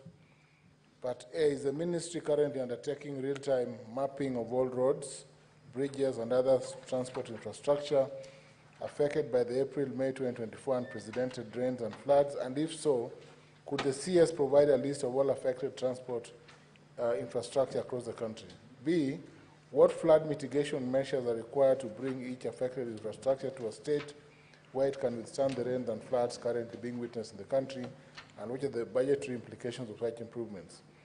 Could the Cabinet Secretary outline the obligation of the national government vis-a-vis those of the county governments regarding the reconstruction of each transport infrastructure affected by the floods? D, what long-term measures are being implemented to address the poor drainage systems throughout major cities and towns in the country, ensuring that such occurrences do not repeat in the future? and what are the budgetary implications of these actions? Lastly, could the CS, or what steps are being taken to compensate victims of past transport infrastructure engineering that resulted in the changes to the path and course of various rivers, of course Nairobi River in particular, hence the flooding of some homes and human settlements that naturally were not in the path of these rivers? CS, thank you, Madam Speaker. CS. Thank you, Honorable Chair. Thank you, Professor. Let me confirm, Honorable Chair, Honorable Members, that the Ministry, through its road agencies, is actively undertaking real-time monitoring and mapping of infrastructure affected by unusual heavy rains during the period April-May 24, as well as the El Nino rains of October-December 2023. This initiative aims to facilitate timely repair and reconstruction efforts. The detailed report on the observed damage to our transport infrastructure is presented together with my report, and I hope the members can make reference to that. The required mitigation measures, Chair, vary depending on the structure and the type of road pavement. Road structures such as bridges and culverts are designed to handle abnormal flows over specific return periods without incurring damage. To carry out the necessary reinstatement works, comprehensive hydrological and hydraulic studies are conducted to inform the design of these structures. Subsequently, the required works include the reinstatement of structures, enhancement of drainage systems, protection works, rebuilding and embankments, and redesign of roads, pavement, and alignments. The proposed budget to facilitate these activities is also annexed, honorable members. Honorable Speaker, according to the fourth schedule of the Constitution of Kenya on the devolved functions, the national government responsible for the construction is responsible for the construction and operation of national trunk roads and sets standards for the construction and maintenance of roads by both the national and the county governments. The county government is responsible for the construction and operation of county roads. From this, Chair, honorable members, it is evident that the national government ensures that national trunk roads meet the required standards for safety, durability, and resilience against natural disasters such as floods. In setting standards for counties, the national government provides technical expertise, guidelines, and material construction methods and maintenance practices to be followed by county governments. The county government, on the other hand, ensures accessibility and maintains roads to be passable and safe for all users. Both levels of government, honorable chair members, must collaborate in assessing and planning the construction or reconstruction of infrastructure affected by floods and instituting flood mitigation measures. On the issue of the ministry, what the ministry is currently doing, we're currently reviewing road design manuals to incorporate flood mitigation designs, principles, ensuring more resilient infrastructure capable of withstanding climate change challenges we've lately seen because of climate change challenges. The securing of waterways is ongoing to support this initiative. The ministry recognizes its constitutional and legal obligation in executing road projects. And during project conceptualization and throughout implementation stages, stakeholder consultation and engagements are deliberately undertaken. Where technical and economical feasibility outflows are designed to channel road drainage water to the nearest water course, land acquisition and compensation are carried out whenever outflows way leaves are acquired. River training is undertaken, that is redirecting water or rivers during such works, are undertaken where necessary to improve the flows of rivers, which ordinarily falls within the riparian reserve. This is really more on mitigation measures to ensure the design and redesigning of works is able to withstand a lot of the weather, environmental weather challenges that we have lately seen. And I'm aware that Professor Ojenda has been seeking to talk to me. Professor, I'll be available and we can look at some of this design together with our technical teams. Thank you, Honorable Chair. Senator Professor Ojenda, do you have a supplementary question? Madam Speaker, I am satisfied with the response of the CS. I will follow up my supplementaries when I meet the CS. Thank you. Next is Senator Newton.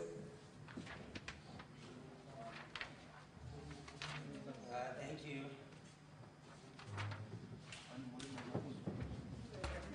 Thank you, Madam Speaker. And I have just three very short questions to the Honorable CS.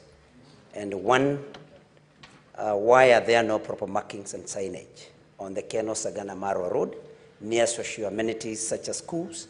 And could the Cabinet Secretary state when such markings will be drawn and signage put up?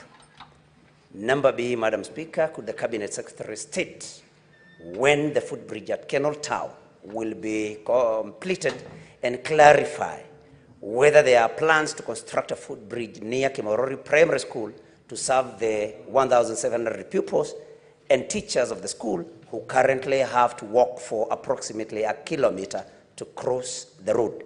And finally, Madam Speaker, when will the construction of the said road be completed? Thank you. CS. Thank you, Chair. Honorable Chair, I wish to state that the construction of Kenol-Sagana-Marwa Road is still ongoing in some sections, and the final road marking, Chair, will be done once the works are completed.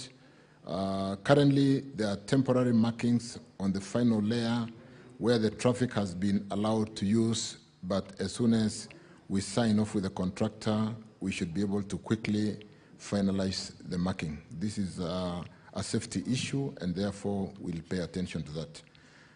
Final road markings are in place for the following completed section. Lot 1, which is 48 kilometers on the entire road, Senator Joe Newton.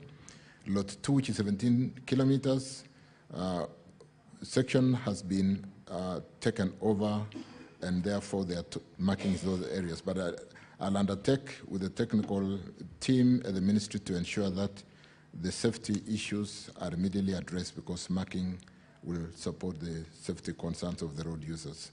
The construction of the footbridge at Kenol is currently 60% completed, Honorable Chair, with steel fabrication for the deck underway at the fabricator's yard.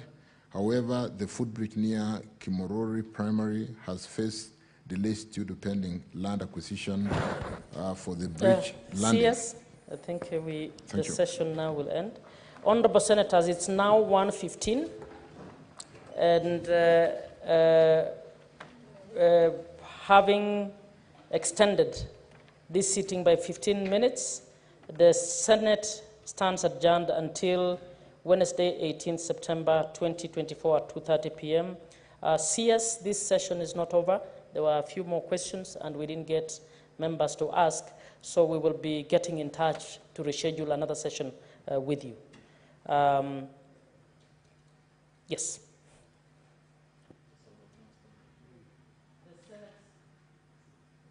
The Senate now stands adjourned until Wednesday, 18 September 2024 at 2:30 p.m.